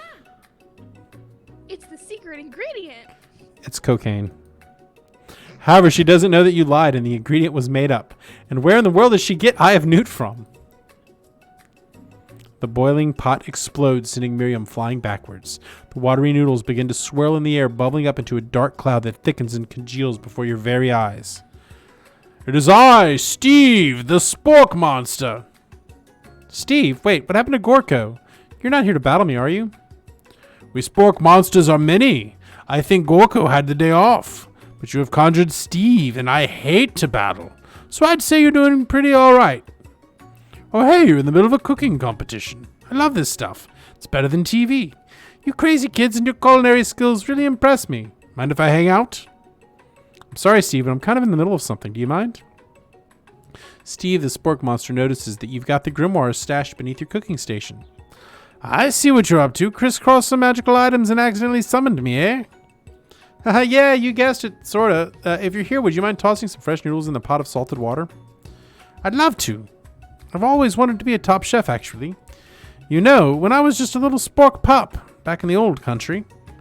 You can feel Spork Monster winding up to tell a very long and involved story. You don't know exactly where they come from, but it seems it was probably pretty lonely there. Actually, you know what? Maybe you should watch from the stands. I really need to focus on this competition. I understand.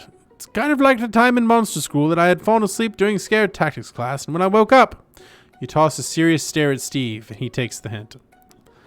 Never mind. I'll tell you later. Good luck. Having suffered through the huge setback, you don't know how you could ever win. You summon extra power from deep down within yourself. I can do this. I have what it takes. I came here to win. Your hair turns mac and cheese orange as culinary energy flows through your body. My heart is pure, my hands are steady. My taste buds have been preparing their entire lives for... Yes, Doc G, you're the chosen one. You will avenge me. The power you'd been summoning immediately fades back out. You interrupted my inspiring monologue. Sorry. My heart is pure. My hands are steady. My taste buds have been preparing their entire lives from this moment. I will show the world my cookery. You begin to levitate off the ground. Energy courses through your body. You know that with this power you can do anything. Except turn back time, which would be super useful because while you were powering up, your chicken pot pie overcooked in the oven and can't be served. Don't worry, dear Doc G. You may have suffered some setbacks, but all is not lost. Impressed with your fortitude, Colonel Sanders decides you have earned his support. I've been watching you today, and I must say, I'm truly impressed. You've been thinking on your feet, the rolling of punches. He steps up to your station and stands right beside you. I'm here to help. All you've managed to make is mac and cheese, and time is almost up, so you're going to need it. But Colonel Sanders, what about the test? What happened to you? What about the rules? Following the rules has never been my thing. I follow my heart. Also, the dog professor said there were no rules, so... What a guy. Colonel Sanders unfolds a delicate white towel to reveal the most delicious fried chicken tenders you've ever laid your eyes on. And besides, Colonel said... And besides, sometimes unexpected combinations can have surprising effects that surpass their individual effort. Are you suggesting? If we combine forces, we could find a perfect union. Time's up, students! With time expired, it's the moment everyone has been waiting for. You must now prepare to present your dishes. A handful of students stand tall, but the class seems incomplete. It seems we're missing some students. Pop! Clank! From off screen, you hear a pure and innocent giggle that can only come from one student. Hee, I'm flying! It sounds like it's coming from that broom closet over there. Mariam, would you mind? Inside the closet, you see Pop hanging on a broom hook by the elastic of his underpants. Pop, get down from there right now! Let me guess, did Van Van have something to do? Wait, let me guess, did Van Van have something to do with this? When someone asks for a wedgie, who am I to refuse? I thought a wedgie was a salad. Looks like Pop is eliminated from the challenge, seeing how he didn't cook anything. I can't feel my legs. May I be excused? Sure. You kids and your pranks, I must say. It's not the worst prank in UCSAL history, but it's not exactly yearbook material. Wait a second, pranks. Pranks, clank! Where did that pressure cooker roll off to? You wait to hear a signature whir, beep, or other onomatopoeia, but there is none. Somehow he must have gotten unplugged. I guess we'll have to figure that out later. That leaves only 4 remaining students. Please collect your final projects. Yes, it has been a long semester. Wow, 3 whole days long. But after days of hard work, there comes a time for me to eat. Miriam, please step forward. Now, describe your dish. Made tender udon noodles in savory soup. My word, it's so delicate. Is that a teeny tiny naratamaki I spy floating in this titsy itsy bowl? Chef? Please, call me Sprinkles. Chef is my father's name. Yes, sprinkles. And some green tea made from baby tea leaves that I picked myself. Sprinkles carefully sniffs around the dish before opening his mouth and letting just the tip of his pink tongue dip into the bowl. Sublime. Would anyone else like a taste? Oh, come on, I'm not one of those dogs who doesn't floss. I even have a really cute electric toothbrush for dogs. Fine, I'll enjoy it by myself. And in a flash, the entire meal has been devoured. Not that it took much, it was less than a thimble's worth of soup. A+. Rarely do I taste a dish with as much love poured into it as yours. Miriam is overjoyed. She gives you a huge hug. Thank you for helping me believe in myself. Van Van, you're up. Now, describe your dish. I made me over smooth egg custard in an axe, you urchin shell, topped with caviar. Did you skewer one type of urchin with spines from a second different colored type of urchin? Yes, Sprinkles. A bit much, don't you think? That's exactly why I did it. A bit much is kind of my brand. Doesn't it look cool? Sprinkles leans in to stiff the uni, but he can't get his nose close on account of all the spikes. He begins to paw at it erratically, causing the custard to slosh around. Whew! Whew! Be gentle with my magazine.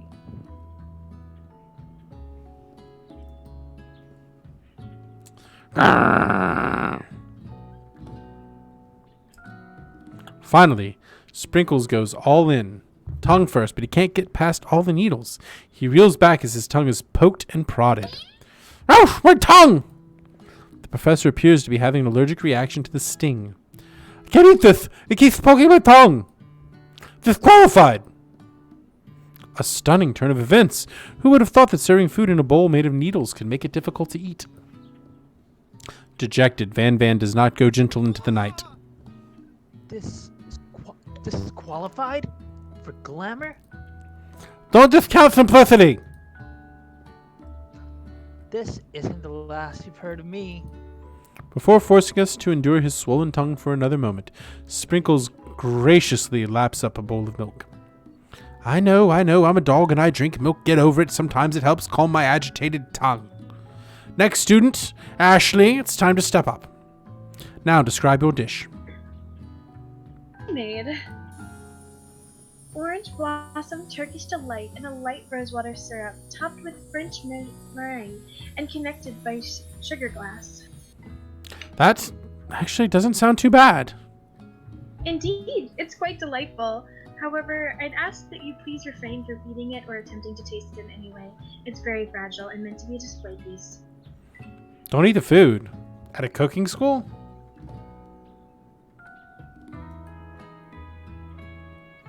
Your ears or something, Doc G? I told you it's a display piece. Ashley, I must say it is beautiful. However, this is a cooking competition at a cooking school. I cooked it and did an extremely good job at cooking it too. I didn't realize we were having an eating exam. If I wanted to be judged on eating, I'd go to the College of Eating, School for the Hungry.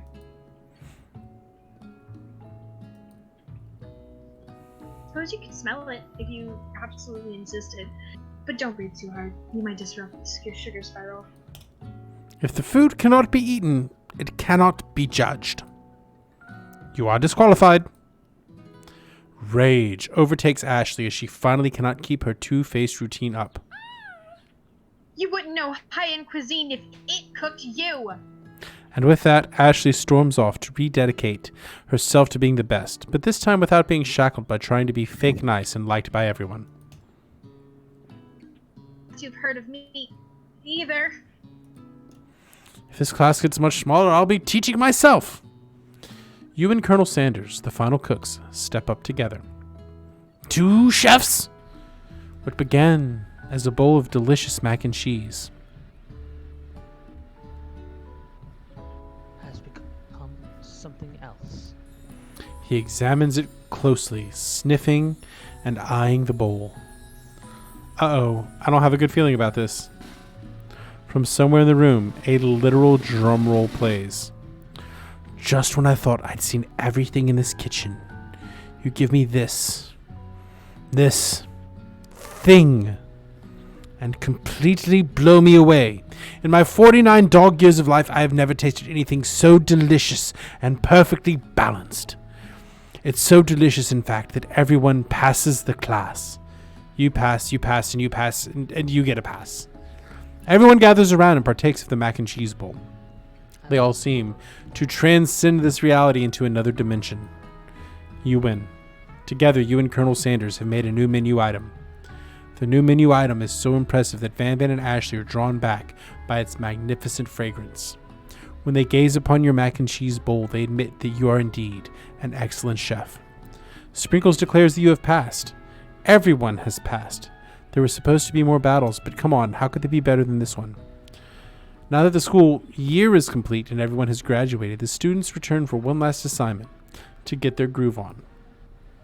The cafeteria has been completely redecorated in order to serve as the site of the school's graduation dance. Compared to the massive high-tech cooking arena, the humble decor seems downright cute and cozy. DJ Dog is in the house! Aroo-roo-roo-roo! You knew that Sprinkles was a master chef, but also a world-renowned turntablist. Who says you can't teach an old dog new tricks? Van Van and Ashley tell everyone they've committed themselves to righting the wrongs they did while they were the villains. For a moment, you actually believe them. Not another haunting. No ghosts allowed at graduation is clearly written in the school's bylaws. It was never actually a ghost. It was all a trick to get you to finally notice me. Oh, amusing. Now that everyone is together, it's the Spork Monster. He is totally mellowed out. Everyone, the Spork Monster is no more. From here out, I'd prefer that everyone refer to me by my new name, the Party Monster. Student tries to finish what he had to say, but everyone is too wrapped up talking to Party Monster. Dejected, student walks off. Maybe things didn't work out for Miriam romantically, but she found the love in her cooking, and you know she's going to do great. A red carpet rolls across the floor of the ballroom. It's like a Hollywood movie premiere. Who could command such an entrance? It's Pop. He's arrived late to the dance, but apparently for good reason. Walking to the carpet, you see perched atop his dirty chef's hat. A crown? Welcome back, Pop. I know you weren't able to complete the final exam and accept your diploma, so we had to mail it directly to your father. We figured it was the least we could do for the school's dean. Oh, now I get it. And we get a new wing on the school, not to mention the honor of educating the son of a chancellor of such and such. The music at the dance is interrupted by the sound of sparking and electrical hissing. It's Clank, who has arrived late to the dance. Now that I have graduated, I can reveal my truth. Whoa, he's still doing the talking thing. I am Clank, and I am not of this earth. I am actually from a faraway planet in another dimension. What? What? I actually feel like I knew it this whole time. Now that I have learned the ways of your kind, I must return. Miriam, will you come with me? I don't know what to say. Besides, no, obviously. I've just begun to learn who I really am. This isn't the time for me to devote my life to figuring out who you are, Clank. You're blown away by Miriam's maturity. It's pretty clear she has managed to surpass you in that regard. I understand. Kind of. Humans are weird. A portal opens up and Clank disappears through it. Finally, Colonel Sanders arrives. Howdy, classmates. Just like the first day you met him, he has come prepared to feed the entire class. However, it's not just enough to give them a bucket of chicken. This time, it's a full meal. I didn't get to be the most famous chicken man in the history of chicken and man by not reminding people to go out and buy my chicken. The end? No, it's not the end! As everyone feasts on their delicious chicken dinner, Colonel Sanders finds you sitting at the edge of the dance floor. Doc G, what are you doing sitting all alone? Oh, you know, just waiting for the right person to ask me to dance. Might you tell me, what are the qualities you would expect to find in such a person? Oh, off the top of my head, I don't know. A spicy musk, a tidy goatee, and a degree from the University of Cooking School Academy for Learning trademark, just to name a few. It is truly my lucky day. Would you dance with me? Yes, I would love to. As you glide across the dance floor, hand in hand with Colonel Sanders, the future stretches out in front of you.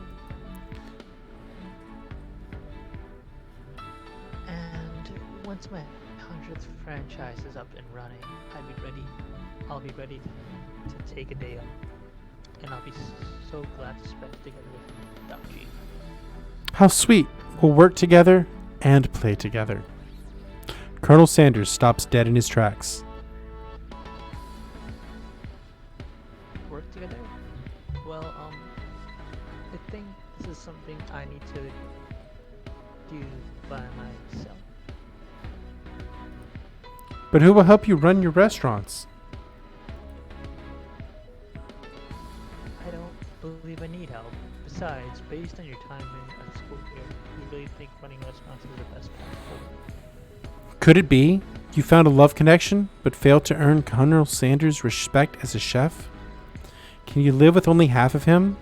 Will you be able to endure sharing him with his other love, the life of an entrepreneur?